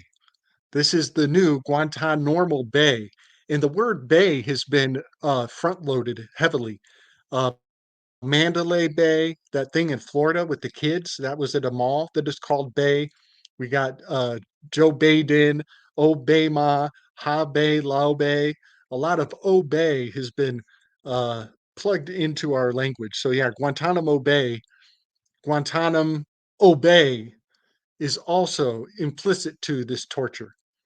All right, now I'm done. Okay, go forward. So yeah, we get this whole good cop, bad cop thing. We find out Loki was never really going to crush him into a tiny little oblivion. Maybe we see that Brad does in fact know where Sylvie is. She's on a branch somewhere. Turns out to be at a McDonald's. And this whole torture thing, we get the line that it was a hell of a performance. So therefore it was theatrical. I bet you didn't know. I found this out today. I was doing some research that the McDonald brothers actually got their start running a theater before switching to the restaurant business. They transposed the uniforms for their workers at the theater and made those the uniforms for their McDonald's employees when they first began. So that's interesting. The theater element coming into the weave. Hell of a performance. Brad is an actor, right? And then we get McDonald's. McDonald's actually started as a theater in a way. Very weird. Very weird. And then we get a brief scene where Casey and B-15. Oh, Gabe's coming in. I'm good. Go for it. Yep. Just the number 7 on the wall behind him. Number 4, or excuse me, number 7 is the 4th prime number. And so they just got done priming him, and the wall has this number 7 is the 4th prime. Um, yeah, that's correct. That's correct. But also, the 7th prime number is 13. No, 17. Am I right? That's the next thing I need a chart of is a chart of prime Yes. numbers. Just trying to keep Which track of it in is my head. hailing to the cicadas again. So there is a yes, yes, it is. It's kind of tricky, but so he's card number 4, and the 4th prime number is 7, but the 7th prime number is I think 17, which is one of the broods of cicadas that's coming in.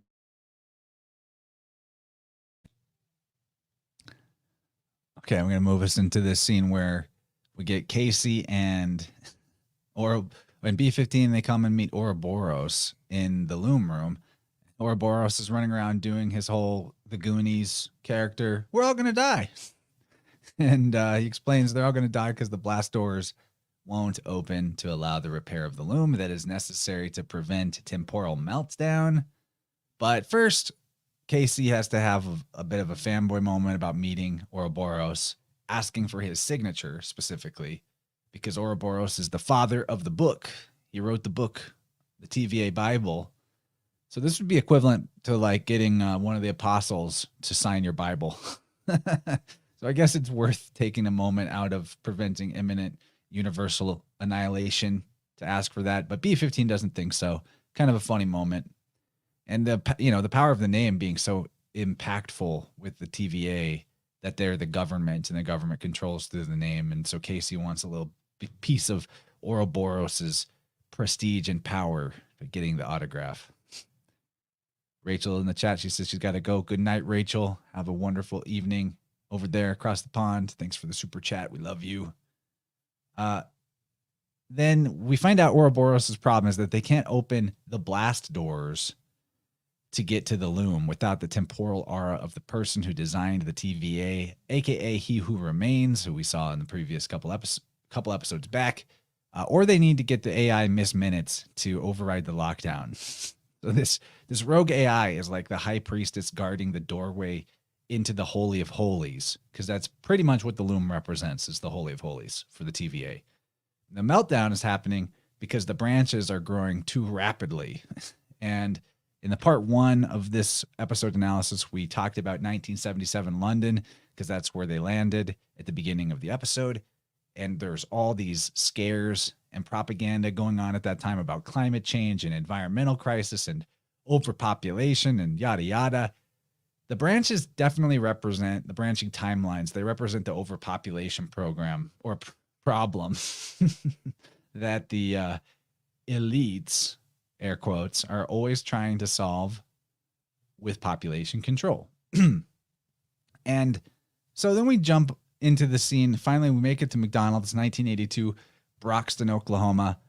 Now, you remember how I brought up Mount Brocken, the Brocken Spectre before? Well, here we are in Broxton, Oklahoma. Nice.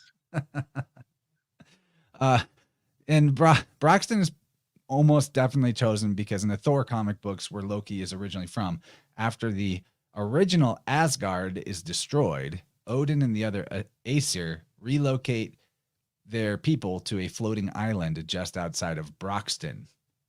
And when you look into Broxton, there's not a lot interesting there, probably because it's an unincorporated community rather than a city corporation.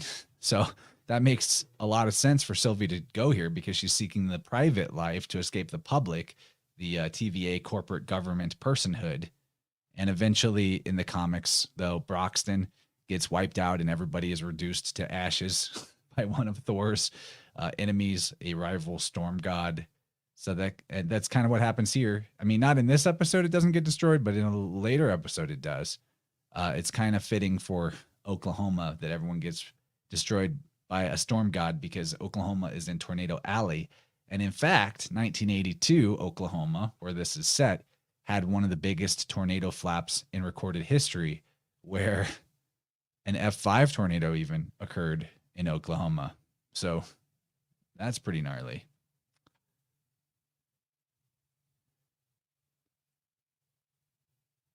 Oklahoma in my territories map is the tower card. Um, and I'm pretty sure there were some things that went boom in history in Oklahoma that fulfilled the tower card. But it's also funny enough, you know that the silhouette profile character in the United States that is standing looking east. Do you know the one I'm talking about? His profile is uh, carved out by the Mississippi. That character, he has a throne. There's a chair behind him, and that chair is Okulo Homa. Okulo Homa is where he puts his kulo. Kulo is your ass. So that huge sentinel properly is standing in front of his chair. In the gap between him and his chair, which is Texas, that gap is Oklahoma. There's a big tower under the butt of that big character in the United States map. Isn't that funny? So funny. Okula. Then there's Oklahoma. There's there's Kansas. Kansas is there too. And Texas. He tucks his ass on that throne. It is so weird, man. Once you see these things, like a whole new level of inside jokes become yours for the playing. It's a lot of butt stuff, dude. Okay, so going forward in the scene, Brad is threatened with getting scrunched up in the cube if he does not comply to the demands of Mobius and Loki in this scene. And they're wondering, why are you so hesitant to be here, Brad? Why are you so upset about being here? And his response is, I just don't want to be around a variant who killed 400 of our coworkers. So, oddly enough, when we see Sylvie for the first time in season 2, she's wearing a new piece of adornment, just a single earring, and that earring is in the shape of an ankh, which is the letter T. The Hebrew version of T is Tav, and Tav has a value of 400. She killed 400 TVA employees. That's basically, if you say 400 TVA, you're basically saying Tav Tav. You know, it's the same. It's pretty much the same thing. So I thought that was kind of funny that it was specifically 400. And also the Ankh is on the Hangman card. Yep. And this one is strangely enough, this is Harry Houdini. I've also found the layout to Stanford University is fandangled into this card as well. But yeah, that's card number 12, which try to think. I don't know any 400s, but it's also Mem, I think is the. Can you read that? Is that Mem? On the Hanged Man, I think it's pretty Mem.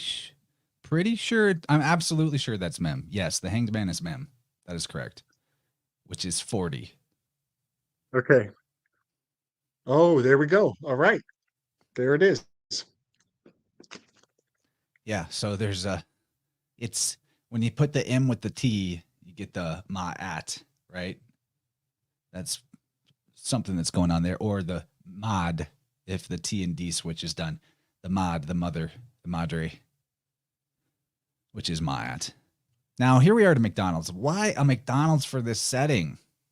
Why a McDonald's other than maybe there's product placement, advertisement paid for? But I don't think so. I think they picked the McDonald's for script reasons.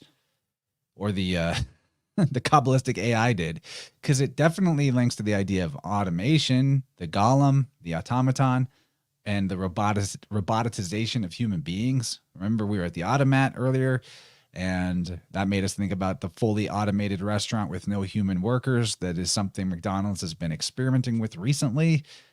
And the theme of the show, the time theme, really fits McDonald's because they innovated the fast food with they called it the speedy system. And the illusion aspect and the whole like Gnosticism thing about this show is evident in the fact that McDonald's isn't real food. It's not even real. Like it's illusion food. Thinking about 1977, which was earlier in the episode, if we just kind of took the span between 77 to 82, or whereabouts, looking in that region of time, McDonald's got its first drive-through in 75. In 77, they added the Happy Meal and the breakfast menu same year. Kind of fits the theme of get them early, whether it's early in the morning or early in childhood. Also, this is a weird one because Loki, Marvel, this is a Disney thing, right? Disney owns it all now. Ray Kroc, the man who basically stole the McDonald's idea or franchise from the McDonald brothers, built the first global fast food empire. He served alongside Walt Disney in World War I. No way. I know, two of the most influential, gigantic franchises of all time. Oh, and back to the hanged man of it. This McDonald's at this point in time, it's 40 billion served. That's pretty good. That's a good catch machine. There's a 40 for it. 40 for you. So McDonald's is intense to research. I did some McDonald's research today, and looking here, we have first of all that the golden arches were originally a golden arch, and the arc of this episode. Remember, there's an arc on a license plate earlier in the episode. ARK, very clear. We're meant to be thinking about the arc, and the arc is a box, and we're putting Brad in a box. There's a lot of this going on. I hope that people are just like grasping on their own the profundity of how these concepts are woven in. I'm doing my best here, but like from my perspective, this is just, it's mind blowing that they would choose McDonald's. That's why I wonder if it's AI. The 37 is the Greek word for TBE, which could also be TVA. The speedy icon, their first mascot, it really resembles Miss Minutes when you look at the original McDonald's mascot. This is weird. I think we may have talked about this before, but with appropriate allowable letter swaps, TBE of Tav Bet Hey could be transliterated to English as DVC. That's the Divock. The Divok. That's COVID backwards.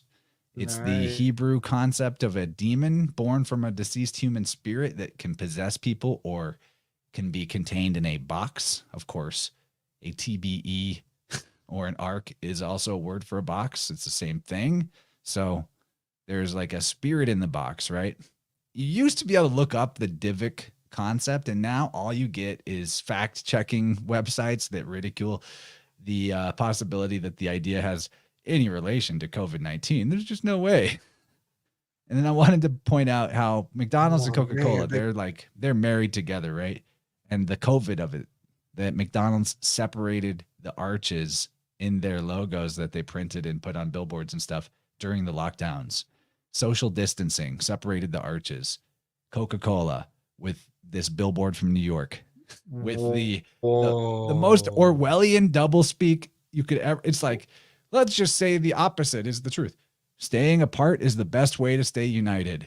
Freedom or slavery is freedom. War is peace. Like, what the hell? Like, how could you write that and just feel okay with yourself? It's so crazy.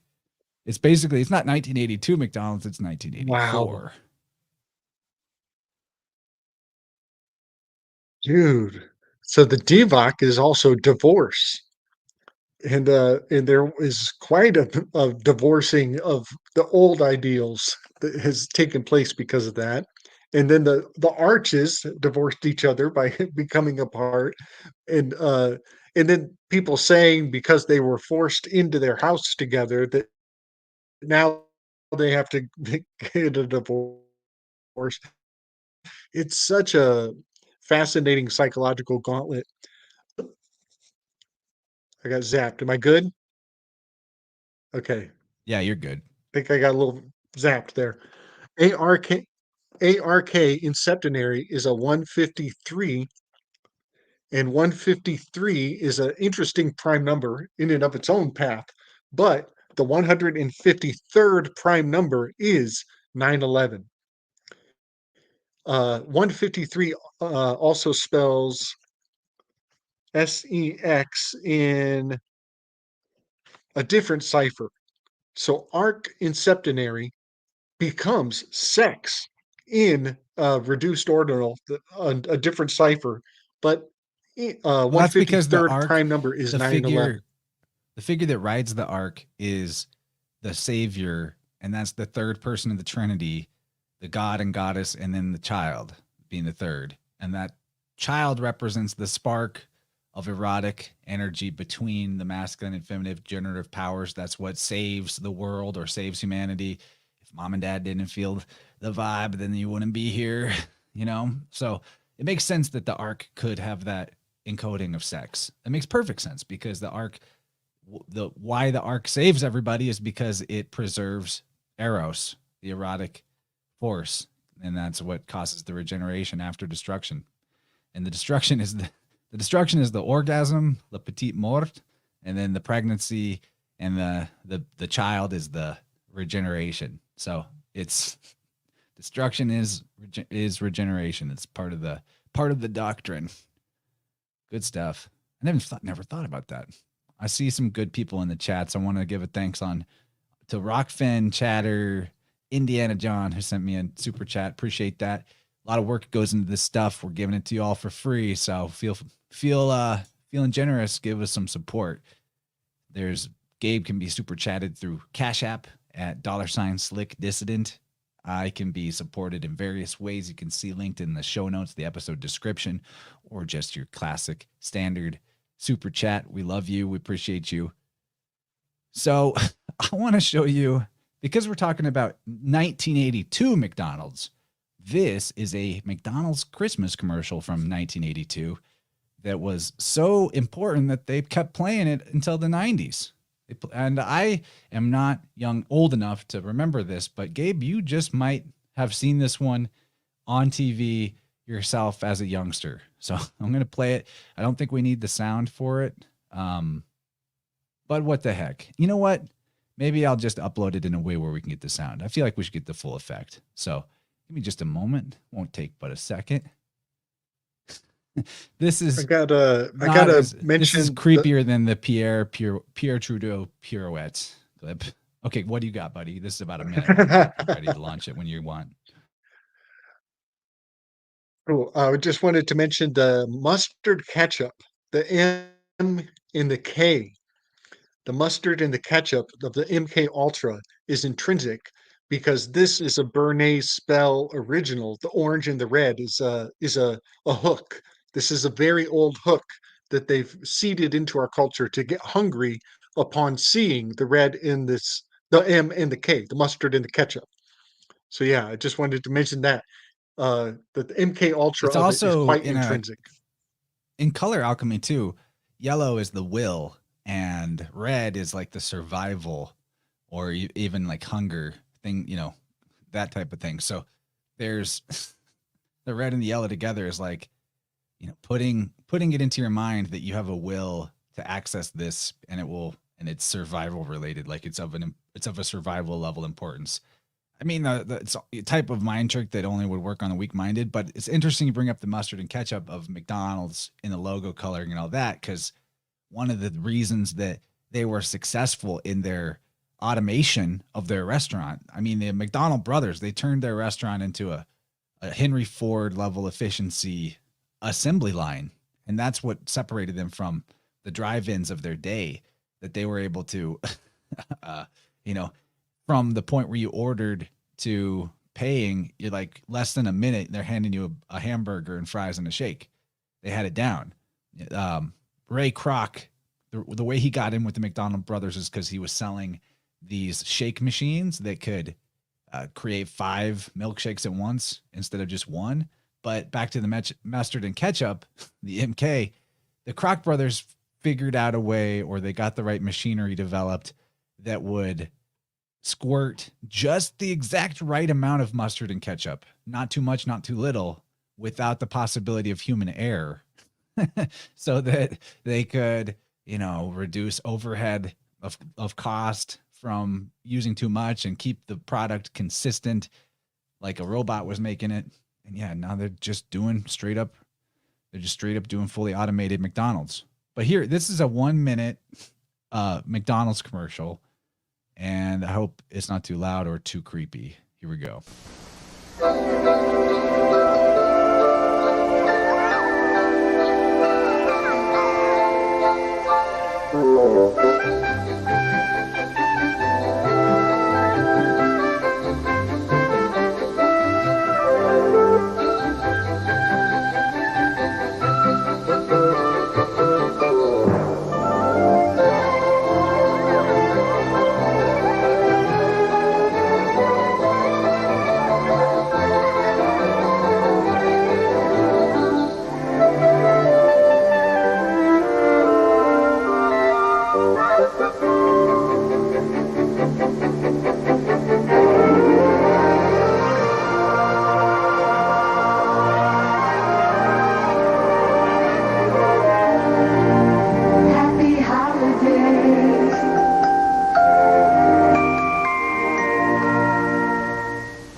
Yeah, that's not creepy at all. And the clown's romantically spinning a little boy around in the air. Ugh. So there's that. That's from 1982. I mean, that commercial is basically telling the children, hey, you got no friends? Try McDonald's. And that's actually what Sylvie did. She had no friends, didn't know anybody, so she went to McDonald's. Here she is in her retro McDonald's uniform, seeking refuge or protection at McDonald's. Well, there's a word that equals 73 that means exactly that. Chasa. It is chet samek. Hey, that equals 73. And that's exactly what she's doing here. It's like every scene. The reason why I picked this High Priestess and Lovers is because every scene you can pull a 73 or a 67 out of a Hebrew word that directly describes what's going on in the scene. It's it's really remarkable, man. And of course, Mobius. I'm not going anywhere until I get some apple pie. He's got to eat pie. If there's an opportunity for pie, he must eat pie at every opportunity because he's an Enneagram 7 with the shadow of gluttony, and the 7 has the mystery of pie wrapped up in it. Like, they just can't help themselves. How many ways can you put Mobius with pie in this plot? This is why I'm like, is there an AI that's writing this script? Because there's these weird levels of consistency that are constant, and they think of different ways to encode the same thing. They would just go over your head if you're sort of passively watching, and it's nonstop. It's nonstop, which is very fun. And here's the totally. The lovers have. Oh, you got something on this, Gabe?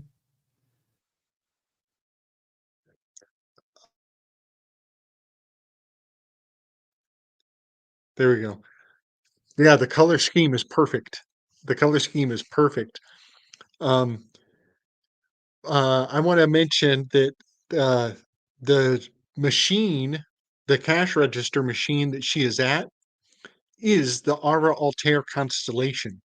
And it even has that angle, the angle to the register is powerfully correspondent to the Ara Altair as it fits into the Enneagram and signifies change.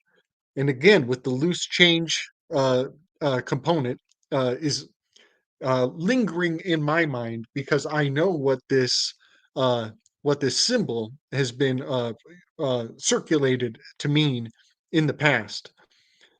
So when I saw him on one side and her on the other side, I immediately thought of the art card who has two faces. She's looking in two directions at the same time, and then she's standing over this cauldron. That cauldron is what used to be the table of the Magi, because she's also Sagittarian, but now it's her cauldron. So under her cauldron, she has her bird, or I think it's actually Aquila. I don't think that's Phoenix. I think that's the eagle of Aquila, and then this white snow leopard on the other side. So yeah, the Ara Altair of it just really snaps out to me anymore. And this is the same. Mobius wrote skin on that very same shaped touchstone, cornerstone, you could say. Yep. And isn't it fascinating that at this moment, Mobius changes? He doesn't want key lime pie. He has to change. He has to adapt to the environment, and he has to settle for apple pie. And so there's a Oh, you know what change too? in his The personality apple type. pie on the outside, those hot apple pies from Uh-huh. McDonald's, they have an Yeah. exterior that's way closer in the color spectrum to an orange than anything else, brownish orange, whereas the key lime is green. So here's this meta points out in the chat, green versus orange, the most natural versus the most repulsive color. That is interesting. Are you saying that the green is the most natural and orange is the Interesting. most repulsive? Hmm. I don't. I mean, I don't have a receipt for that, but that's That an is, interesting take. I like it. I like it a lot. And some other things, if you so you can see the anatomical shape of our Altair is up top here.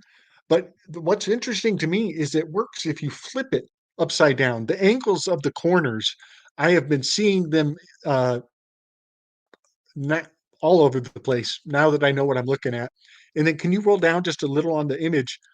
You see some of like the mute button, the stop cam, the settings, the present, and the leave studio. A long time ago, it dawned on me that those are planetary and that the actual functions fulfill the archetype of the planets. For Okay, example, for the people that need, I gotta Uranus. explain the inside baseball real quick. That's the menu in Streamyard, Yeah, what we used to stream. There's your inside baseball.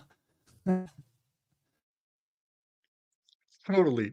So these are planetary glyphs, but we thought they were buttons to the computer. And the nature of the planet actually fulfills the function we associate to them. So Oranos loves to disappear and screw around, and also when you fart, you don't want anybody to hear your fart. So the butt jokes of the mute button is quite perfect. And then the stop camera is oh no, I'm sorry, I was wrong. Pluto is the muto. That's it. Pluto is the muto. Stop camera is Uranus. And that's when you don't want people to see you. You put on your Orania helmet, you become invisible. So stop camera is perfect for the glyph of Uranus. Settings, of course, Saturn controls everything set. The present, I like this one because it's Earth, it's the here and the now. And then the leave studio is a mix between mom and dad. It's Venus plus Mercury, or Venus plus Mars come together, and of course it would have to be a red X marks the spot. And then uh, the Altair. I just want to point out the anatomical perfection of the constellation. When Sylvie was planting bombs earlier, she was using a mount. And the shape of her mount is the shape of the Aura Altair constellation. It's so flawless. And then loose change, those are literally the steel beams from loose change. Hold on, I want to show everybody something real quick.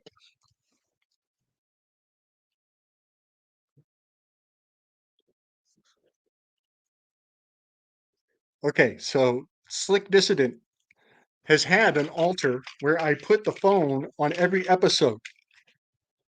My altar is the same shape as Sylvie's altar. This is my little easel. This is where I put the phone when I do my videos. And it I is have that exact literally same the easel. shape of the Aura Altair constellation. You have the same easel? Yeah, I've only ever used it to paint That's with, but I crazy. have exact one, exact, identical. That's awesome. That's awesome. So what I'm glad you blows my brought up mind the is Sylvie for the bombing the language sacred. of the muse. Well, Sylvie bombing the sacred timeline in season 1, episode 2 is echoed in season 2, episode 2 at the end where the sacred timeline gets bombed again. Everybody's in a loop. You know, we don't even necessarily capture that part of the analysis, how the events of season 2 repeat the events of season 1. But they do. They totally do. Yes. And one thing that I think is really important here, because uh, because geometry is the highest order of communication, and that's hard to appreciate or just take my word for it. But geometry is the highest order of communication. And what is blowing my mind, Chance, is we keep pondering, like, is the consistency channeled through unseen avenues or manifolds of the human experience?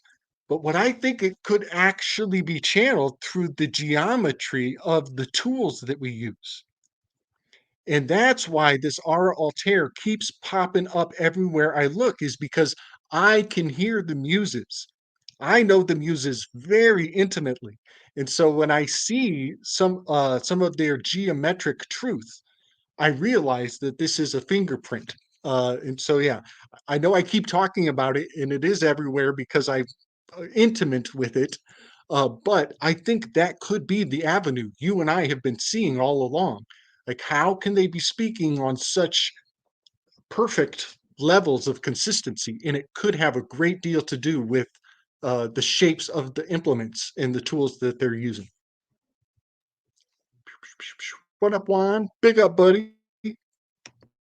One in the house. And There's okay, been let me quite a let few me go moments where I wish I one more had rant. the Since what the fuck this one is for button.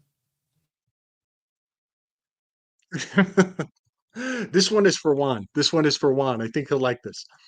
I believe that the Pythagorean uh, uh, command, "Let none enter who are ignorant of geometry," that phrase is a double negative.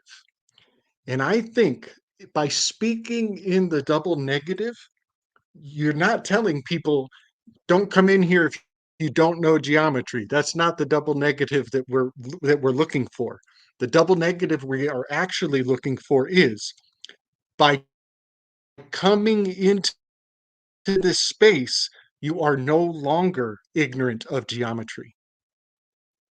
And so, if you walk through, it doesn't matter what you knew before. Now that you are in the sacred space, you have no excuses. You are absorbing the information by presencing yourself in the sacred temple. And that's why I think geometry is the highest order of communication, way beyond what that we entertain when we say English is angels is the angles. There's so much inside of our words, and I think that's a great example of it. The Aura Altair constellation. And if we knew more about geometry, we might be able to. That's like if you were saying, if we knew all the languages in the world, what how would our spiral of understanding the monomyth be altered, right? And I think geometry is another one of those languages. Probably gematria and geometry have way more to do with each other than is talked about, but we don't have the learning for that yet. You know, we'd have to go do some learning before we'd be able to make those connections and some internalizing of particular sacred properties of geometric forms. Like, it's so wild. Morpheus is Mobius, and Morpheus is the god of forms, the god of dreams. And if we could comprehend that, you know, if I started looking for that too, maybe I would see that, okay, this number is part of it, and this number of degrees is every angle of this geometric form, and etc. Right? Like, so there is a language to that as well. And I think you're right that the shape of things informs their purpose. I mean, that's just how it is. A tool is only useful because of the shape it is in. And so when that gives us this fantastic ability to realize that the altar and the easel, that they have some sort of similar function in the psyche, that they are echoes of the same concept. They are the platform upon which the imagination can be accessed, whether that imagination is in the invocation of the deity God is the divine imagination, the cosmic imagination, creating everything, or the you put a canvas on your easel and you communicate with the imagination through that. So there is something to it. Like if the shape is the same, the function is the same, even if it looks like it's a totally different function. If you peel back enough layers and get to the core of a thing, you're probably going to see that it's the same function. That is difficult. That is difficult because we've complicated stuff. And I think what you and I try to do is actually, it might seem complicated, but we're actually like on a quest to simplify things so that we can approach better understanding. I love it. Yeah, I got just a couple quick ones. So No when you rush. want to go to sleep, the command, all right, the command order for getting to sleep faster is counting sheeps, but this is also counting shapes, and you're onboarding potentials. You're taking on like Morpheus uh, potentials that might be dressed into something specific in your dream later. So when you count sheep, you're also onboarding potential shapes. Uh, so that's interesting because it corresponds with Moses, right? Getting ready for a journey into the mem unto the waters. But incubate, I want to mention incubate. When you see, look at even this little stand for my phone, it's got the same shape to it. So funny. But And when it's we see also these shapes, that shape is something that I got on with George. that shape is also the number 7 and the letter gamma. And in English, that letter is the 7th letter. Right. Nice. And it has a sharpness. Seven is notoriously has a sharp edge to it. Something that George and I were weaving on is an artist uses a corner of a cube to draw their perspective into the art, but it has a different secondary effect on the onlooker. It gives them a hazard, and as a child, we learned almost everybody has a scar on their face somewhere where they learned why is the edge of the coffee table the most dangerous thing in your life. This is an early lesson that we still have imprinted into our brain. And what's fascinating is the fold of the brain in Latin is called a rincon. It's a wrinkle, but a wrinkle is also a corner. So the corner of the Hmm. edge of the image you're looking at, it has a corner in the folds of your mind that it actually fits into like a hand in a glove. So the wrinkles of the folds of our thoughts have a perfect corresponding fit for the shape to incubate. The thought is put into your head and it incubates better because it's embedded into you. And so the It imprint of rincubates. perspective Rink, art has wrinkle ubates. it's rincubating. It's rincubating. There it is. I I dig see it. where you're going. So yeah, that's why the cube is so powerful. It's because yeah, because we learned it as a hazard as a child. And we anticipate it. We expect to see it. And once we find it, we feel centered or comforted or confirmed. Well, yeah, and we feel order. We feel that there's an order to things with that. The circle, the cube implies like knowledge of some proportion. You know, you can use cubes to measure, right? A grid. But circles are undefined. Think about pi again. Nobody fucking understands pi. It's infinite, right? The circle, it's like Gödel's incompleteness theorem. A circle can only be understood if there's something outside the circle. You can't define a circle unless there's an outside to the circle. But a cube can be defined as sort of like in its own internal reference in a way. Getting off getting off into the weeds, but very interesting stuff. Very interesting stuff. That's that sharp corner, the coffee table is where we learned the order of operations, the Maat. We don't have a whole lot to go in the slides. Actually, we're doing really well on time. I'm stoked about that. You know, I don't need to be here for 4 hours. We'll see how we go. Maybe it'll be under 3 even. I'm having a good time. We're back to this moment where Sylvie and Loki are having their emotional reunion because they haven't seen each other since they smooched and then fought over the life of He Who Remains. But now Sylvie is on the clock. She lived outside of time for so long, and now she is enjoying her new normal of being a simple wage slave. And there's a great irony here, because most people feel like what would give them freedom would be to escape from the wage slavery, to get off the clock. Well, Sylvie goes and kills the guy who is the boss of clocks, and then her response is to go get on the clock. You know, like there's a weird paradox to that, and an Ouroboros to that she got to the crown and now she's fallen back down to the lowest level of the tree of life. And so did Loki, and they're both having to work their way back up. And we see that left and right side of the tree of life reflected really heavily with the Chokmah, which is wisdom, and Bina, understanding. Chokmah is 73, Bina is 67. And those are the two numbers that are most prominent in this episode. So we're seeing the left-hand, right-hand path thing again. So they start having their catch up. They're catching up. Sylvie's probably got mustard. She's eating a McDonald's sandwich. So they're catching up with mustard. They haven't seen each other. Loki explains how he was in the future at the TVA, and Sylvie was there in the future as he was slipping through time at the crucial moment that he had his Phoenix rebirth. So it appears in that scene, actually, from my first take when I saw it, was that she actually pruned him. But then I realized, and it's probably other people interpreted it that way too, that she didn't prune him. It was actually Loki, we find out way later, of another different time, who showed up to prune himself. This is the Phoenix self-sacrifice thing, which is Loki's entire arc, story arc in this episode, is he's learning how to sacrifice the ego in a way to do the right thing without needing recognition or congratulation.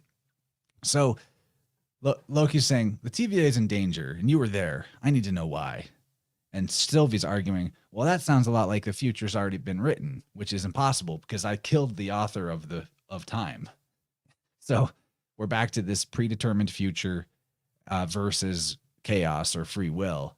And Sylvie is the representative or agent of chaos, which is the feminine side. Loki's the agent of order, the masculine side. She's rebelling against a fate as an automaton, while she ironically works in a restaurant that is the most automatic and has like the most roboticized employees in human history. So like there's great Socratic irony in this. Really great. And you see this in, I mean, honestly, like truth movement, conspiracy culture. I see this so much, that the people that rage against the machine the hardest, that need the person to blame, they're the ones that self-enslave the most of all. I mean, every addict has to have somebody to blame to be an addict. I don't even consider, someone might have a habit, and I don't even consider you an addict if you don't blame others for your problem. You know, if it's just something you do and you know that you do it, and yeah, maybe it's not great, but it's something I do. Well, you're not an addict. The addict has to blame someone external, and you might even try to help them, heal them, remove whatever that thing is that they're blaming. They'll just find something else to blame. It'll be you, actually. You'll be the one that receives the blame eventually. So that's what's happening here. Sylvia's blaming Loki, and he's the one that freed her from the whole damn thing. So she's got to find someone else to blame. She's addicted to the McDonald's. She's just like Donald. There's a lot going on here. And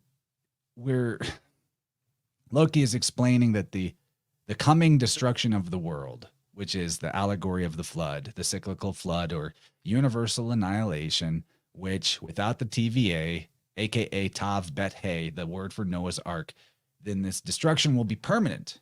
Because the Ark, or the TVA, is the only thing that can regenerate the world after its inevitable and cyclical end.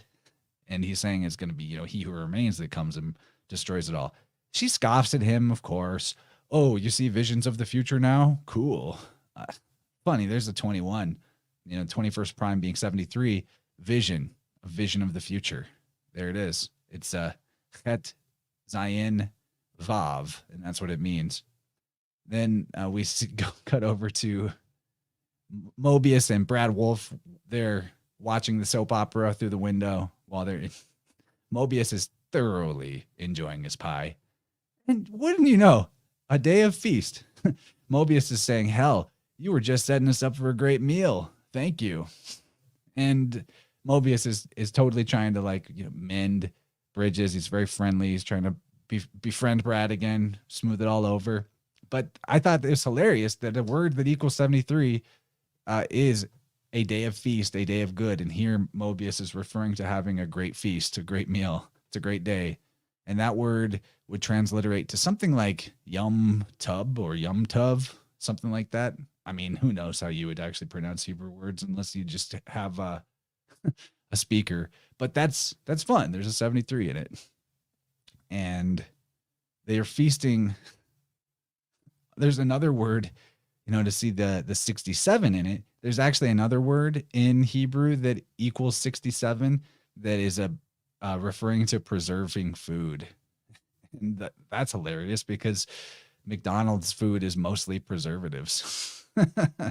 And that's 67 is Zayin, a weapon, and the preservatives are the weapon that's in the food. So we have the Lover's card and the High Priestess card showing up here. They're comedically commenting on the observation of Loki and Sylvie hashing out their relationship. Mobius is like, opposites attract. Ha, that's not true. They're the same person. So this is a good comedic moment. Gabe, I'm just going to kind of roll through slides until you want to pop in. So just hail me if you need to. We're getting there. And we see Mobius starts asking him about Zaniac, trying to befriend him. And he's like, we're laughing about how crazy life is. Just 10 minutes ago, you were screaming at me, you're nothing. And I freaked out and basically tortured you. And now here we are enjoying a meal like gentlemen. Then Mobius asks him about his movie Zaniac. And Brad is like, it's not scary. It's an elevated thriller. All just sort of filler dialogue. But I did notice he's got a cut on his arm in the exact shape of a 7 or a gamma. And Brad is definitely a gamma in terms of the social sexual hierarchy. So that's pretty funny. Yeah, I mean, if we were gonna miss that this episode had so much 7 going on it, there's literally 7 on his arm. I find that fascinating. They just put the clues, they're littered all through it. Brad really wants to leave. He's like, why don't we just get this to go? It packs right up. Let's go. And Mobius realizes, hey, this might be a setup. Are you setting us up? Or why would you want to go so badly? And Brad storms out. He really wants to leave. And he admits the truth. If we stay here, we're all going to die. He's making a prediction. It's prophetic. This moment is fully prophetic.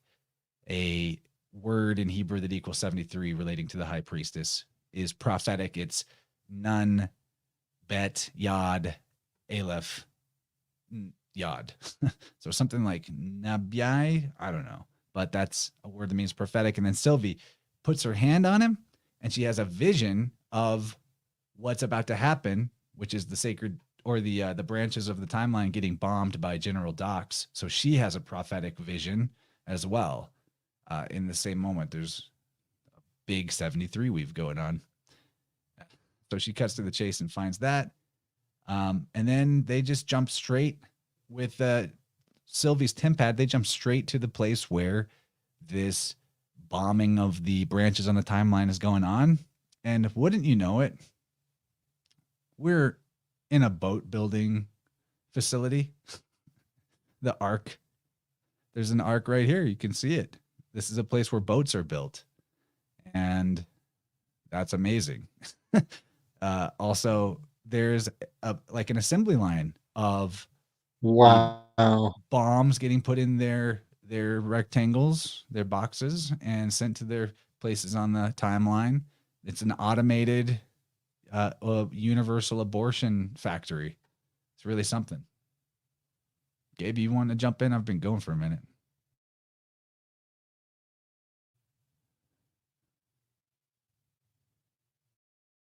Yes. Hold on. Yes. Dude, great catch on the boat. How did I miss that boat? Uh, so that brings the Hermit card to mind more than before, because on the Hermit card is it looks like a paper boat folded up, um, and it's Argus. It's the Argo constellation. Um, so this really fulfills the Hermit in a major way, uh, for a lot of reasons. But even the shape of the dome up above is kind of like that white hair on the red tongue of the Hermit card. I'm getting heavy imagery from the Hermit here, which I wouldn't have thought of if you hadn't brought the boat forward. So that's really interesting. Let me see if I can. I'm going to send you a graphic uh, through the telly to maybe just bring the Hermit into people's minds. And yeah, just one sec.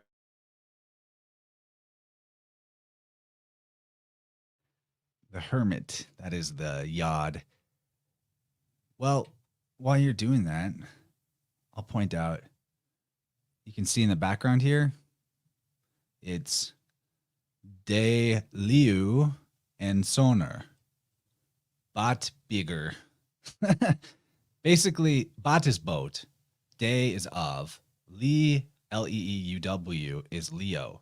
So it's Leo and Son's boat construction or boat building. I'm assuming BYGGR is referring to like construction or manufacturing. So I think it's like Norwegian or one of them languages up there, up in the Northern Europe area.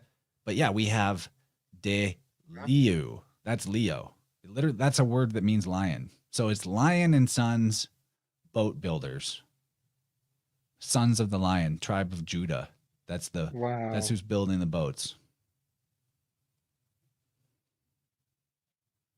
Yeah, yeah, that's and great. they're also Uh, the lovers are united here in this scene, and she's got a Zayin, a weapon. That Zayin means sword. Looks like I see your message came through. I'll pull that up. maybe the more recent one, the one with the Hermit on it. I don't see that one Nice. yet. So, uh, no, this is Wait, the is one. This is the one I wanted because yeah, you had it. I, it's hard to cipher out. But yeah, the one with the red is the Hermit card. Yeah, this one. Now, this project is not about this scene, but now that you brought the boat into the picture, it does fit. You can see the paper boat at the top of the Hermit card. What this graphic is about is harvesting the theory that Doctor Doom is going to eventually be the grand poobah behind the curtain. And so I actually was on a Doctor Doom dig and finding how consistent the comic books are to fascinating how consistent they are. But on the left side is Doctor Doom's mother, who is a Roma, a wandering Roma, and she's about to give birth to this baby, and she's dancing around the fire.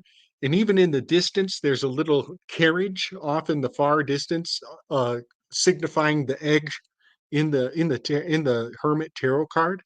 And then underneath her is a little red baby, and that's Doctor Doom about to be born. So he fulfills the red tongue of the Hermit card. It's amazing how consistent the comic book art is to the tarot.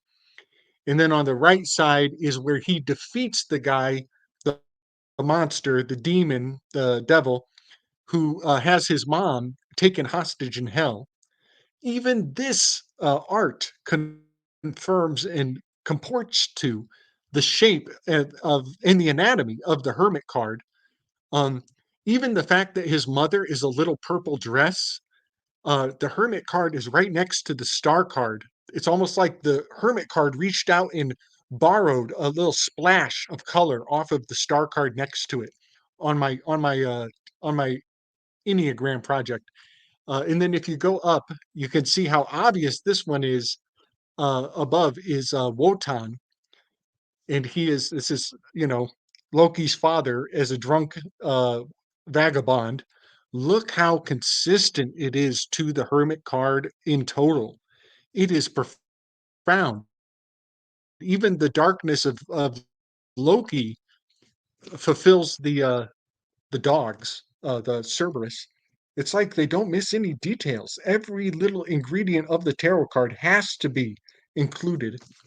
But I just wanted to kind of compare this project with the scene that we're walking into, where these guys are opening golden doorways and portals uh, and bugging out. This is a bug out scene. This is a smash and grab. And so, yeah, I just thought I would share just off the top of my head the quickest amalgam of the Hermit imagery that I could pass forward. But I wasn't thinking that until you saw the boat, Chance. I wasn't thinking Hermit card until the boat came out. What I was thinking before that was more on the cicadas, because these guys are in a big hive. They're in some sort of like a beehive, the hangar that they're in, and they're buzzing out. They're busy going out and setting these detonation charges. And so, can you bring the graphic I sent before this one, the one with the ADL on it? This is a big up to Polymathin on this weave.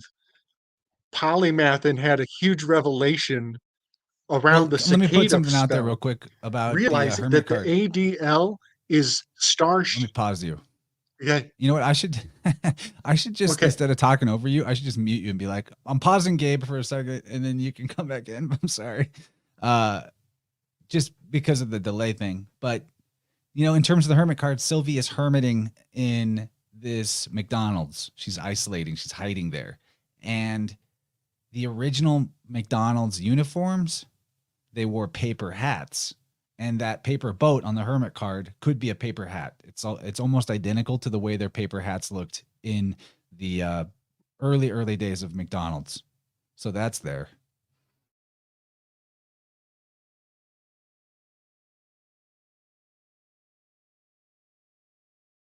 Uh,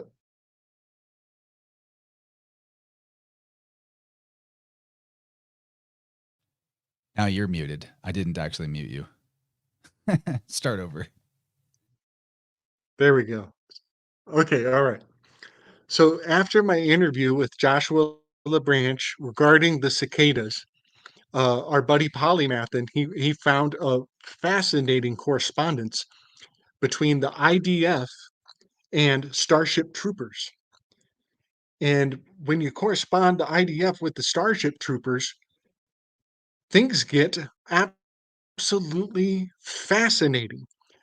Consider how the machine gun is very much like well, some people have never played the instrument, but the scratchy stick is like a machine gun because you can literally feel the vibrations go through your body ergonomically. So the machine gun is correspondent to the scratchy stick, which is that is so magical and wild to compare instruments of war to instruments of the muses of music. It's profound. It's so profound. But the IDF, in they correspond to Starship Troopers. It's kind of a no-brainer. But if you watch Starship Troopers with this information, the symbols and the significance is next level. But so yeah, Polymathing sent us a clip from Starship Troopers where one of the bugs actually gets over the wall. By the way, the wall has rivets just like the scratchy stick. It's called the heckle heckle. Even the wall is like the scratchy stick, and one of the bugs gets shot down coming over the wall and collides into the captain. And the guys who shot the bug, they look at each other like, well, that was 2 for 1 because they didn't like their captain. But Polymathin points out that that's just like the hang gliders.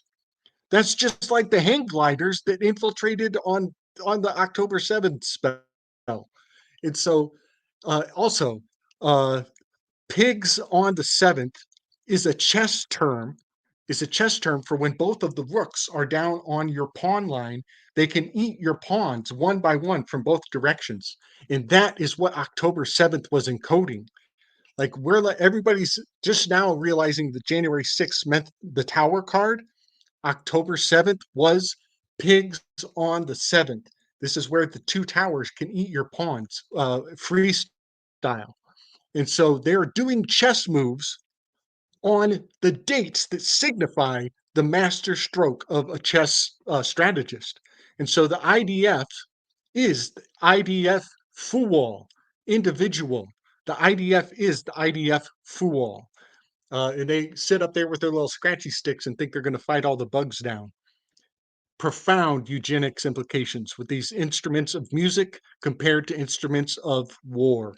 It's something else. I am like reading the tea leaves that nobody knew existed.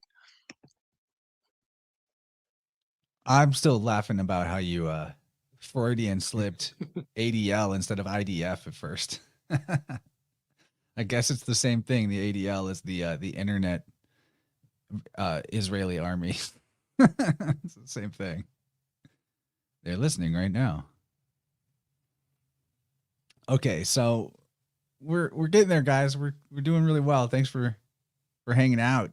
The heroes, they go to stop the abortion of all of these timelines that's happening because they've just recently, these are recently formed branches. So the destruction of them is an abortion.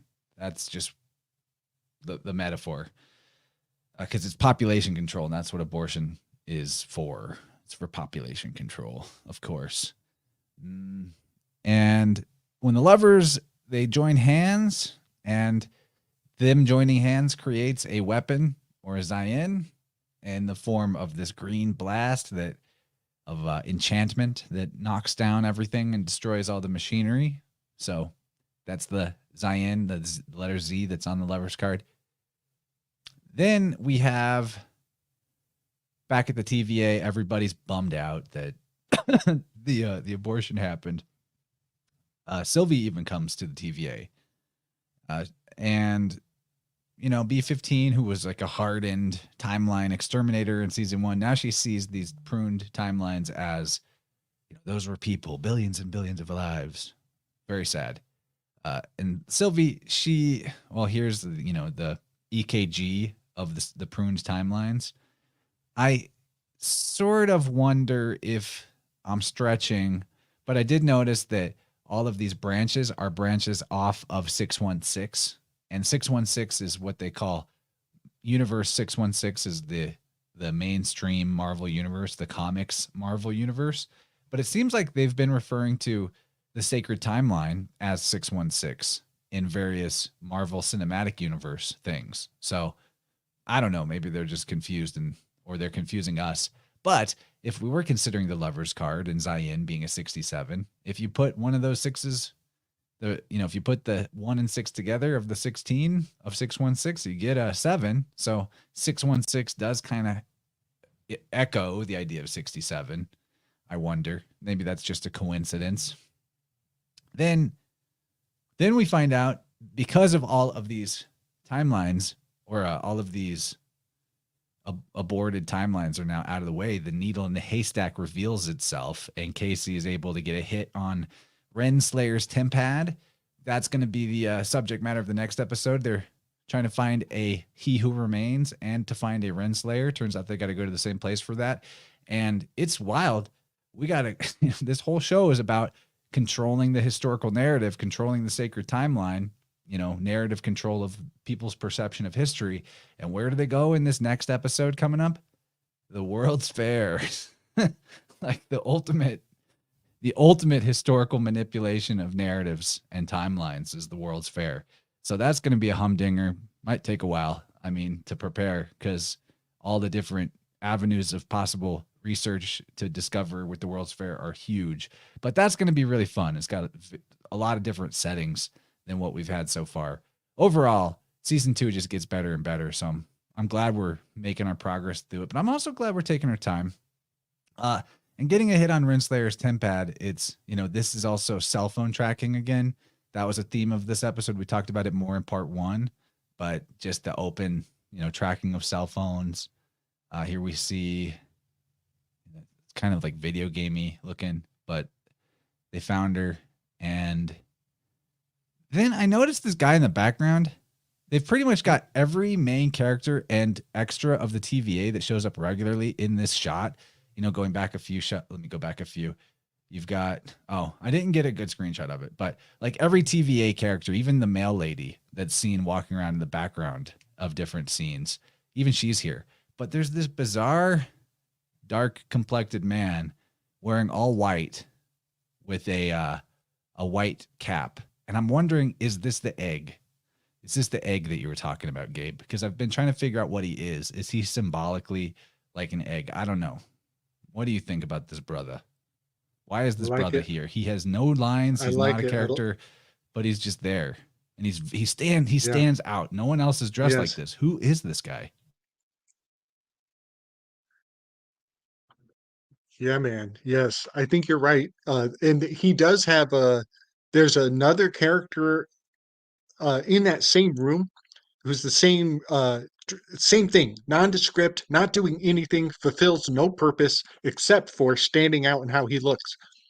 Um, my I would have said something different a week ago, but because I'm stuck on the cicada thing, one of the things that is the grossest aspect of the cicada, yeah, Peter, yeah, it gets even grosser. He's a It sperm. turns out the cicadas have a sexually right, right. Well, the cicadas have a sexually transmitted disease that is actually how they collapse.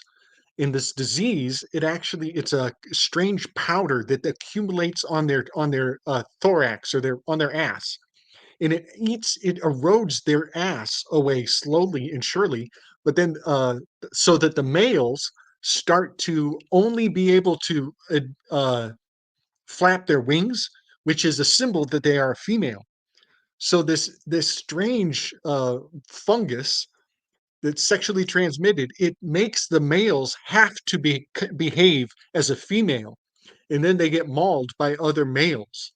And if you look at the fungus, the shape of it is like the cap of this guy's head, and it's strange white powder on the butt of these locusts or on these cicadas. And so that is what I'm seeing with this kind of a anode cathode of this guy is highly sterilized. He's not doing anything, serves no purpose. Maybe we'll know later. Maybe it'll make sense later. Yeah, it'll make sense when you see the cicada sexually transmitted diseases that was egg planted in your mind. I got a big eggplant weave coming forward. I don't want to spill the beans too early, but the word eggplant was dominating our consciousness for years, and we had no idea. But come over to Slick Distant for more on that. We're going to keep it tidy around here. Well, if this guy's a sperm and eggplant is an emoji that means a dick, then I get it. I get it. Okay. Well, I got one last slide. We see that Sylvie bails on the TVA crew. She says they're rotten eggs, right? It's broken and rotten. And she goes back to McDonald's to look up at the stars. And what's on her license plate? We see the letters CA-2IL4. Well, we'll just do some math. Let's go ahead and call the C a 20, just like in way back in episode 2 of season 1, where we were seeing 20 as they were chasing after Hunter C20. So C is 20. That's the kaf of Hebrew gematria equals 20. So 20 plus A is 1. I'm just going to go through it. 20 plus 1 is 20. 1 plus 2, 23. Plus a yod is 33. plus a Lamed makes it 63, plus a 4 makes it, you guessed it, 67. This license plate is a 67, just like Sigmund Freud.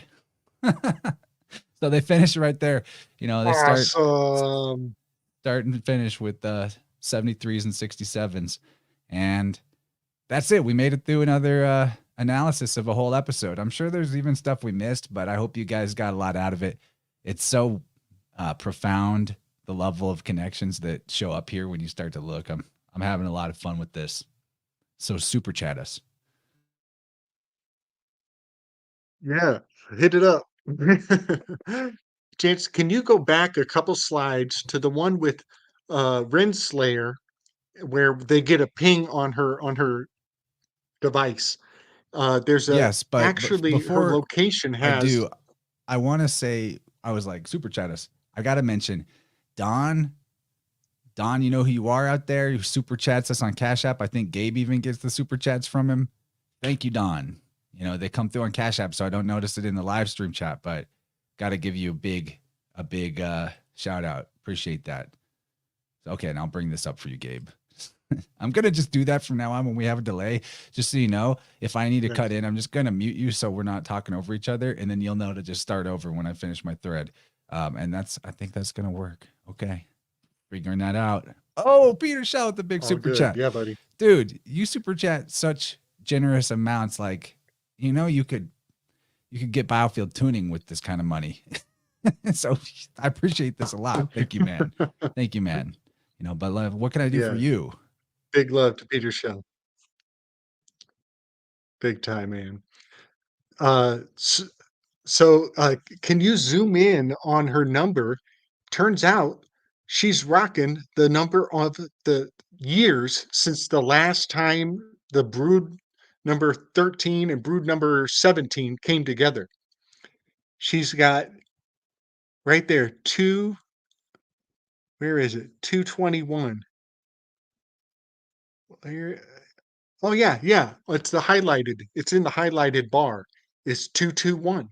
The highlighted bar has the numeric equivalent of how many years since the southern brood and the northern Illinois brood spawned together at the same time. So that was pretty revealing. And again, the cicada's color is so correspondent to the theme of the entire motif of the film. The orange, the brown, the dark black, those are the color scheme of the pharaoh cicadas. Most cicadas have that color. It's all kind of fascinating how it's all making sense now in hindsight.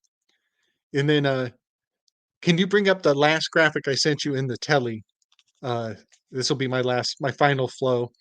This kind of corresponds to the moment when Sylvie and Loki they hold hands together in the hangar where all the rogue agents are going through the portals and dropping off bombs everywhere. Sylvie grabs his hand and she says, "Don't overthink it." And then they're able to do this huge green blast that resets everything. Uh, Something that this has brought forward is one of Loki's techniques, one of his methods. This actually hails back to the beginning of this episode. Remember, Chance, when Brad was running through the labyrinth, through the maze, running away from Loki, and Loki used the Deimos, the false people, to stop him and create this illusion of there's more working against you. Amplifying the numbers of his opponent. This is a technique that Loki has used in the past. And so this is an image of Loki, I think from one of the early Avengers, where he puts the entire crowd in a thrall. And they show the crowd looking at Loki so that we can see the back of their head facing him. But then they show us the image from Loki's perspective. And what is fascinating about this is that the on the cover of Thomas Hobbes' book Leviathan, everybody in the public got a copy of the book. They had pictures of the people's heads looking away from the cover, looking into the corpus leviathan, the big man in the sky. So we were only seeing the cough, the back of head. But the king has the only copy of the same book, and on the king's cover is the only unique printout where the king is actually seeing the faces of all of the characters in the corpus leviathan are looking at the king.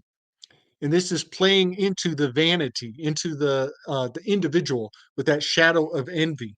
It's playing both sides of that, and telling us that the king is reading the same books from a totally different perspective than us.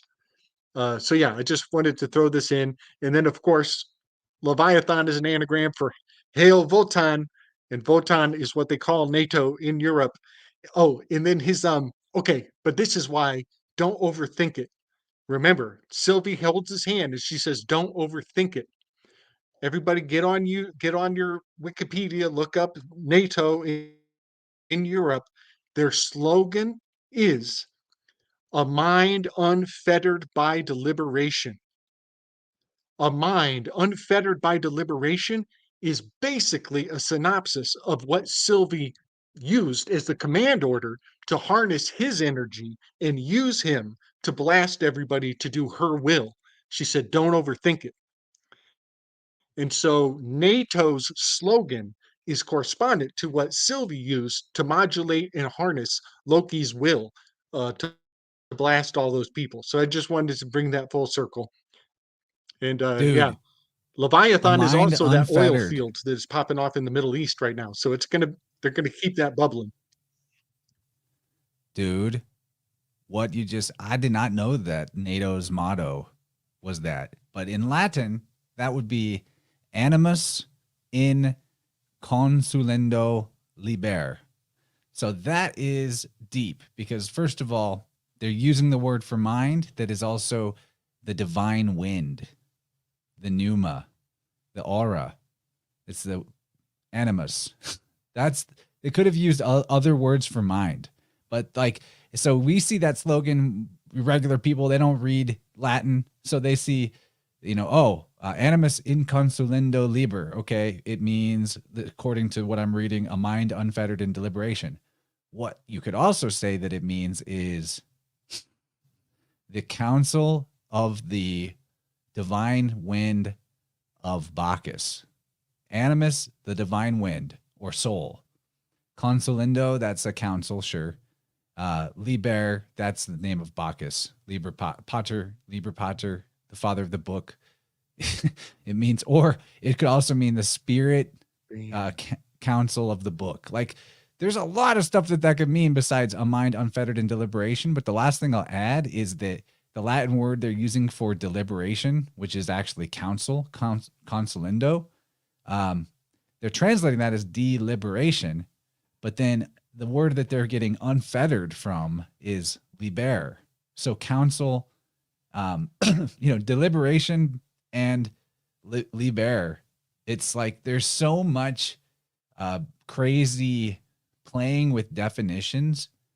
Like they're telling you straight up one thing in Latin if you have the eyes and the ears to comprehend Latin, but then the interpretation that they're giving you of what they're saying to you is some completely other thing. You know what I mean? It's like they're telling you a very different statement in Latin than what Yes. is being read in English. That is crazy shit, dude. Wow. Animus in consolendo Yeah, liber. buddy. Whoa. Whoa. And it's Yes. Wotan. And NATO Otan. Whoa. and it, That's it worth having you. isn't that wild. So That's why I have you here, is for that type of stuff, dude. I love you, buddy. That's I'm gonna be thinking about that one. Whoa, NATO, that's freaky, dude. that's awesome that you extracted. Yeah, man, that's great that you extracted the animus and the animation of kind of the automaton aspect of it. And you're right. You're so right. When they give us a slogan and we just accept the English translation, nope, they're sliding a million things past your radar. You got to go and dig into those Latin translations. I'm so glad you dug on that. That's awesome. Well, that's Yeah. what's really F fun Wotan. about this. F Wotan.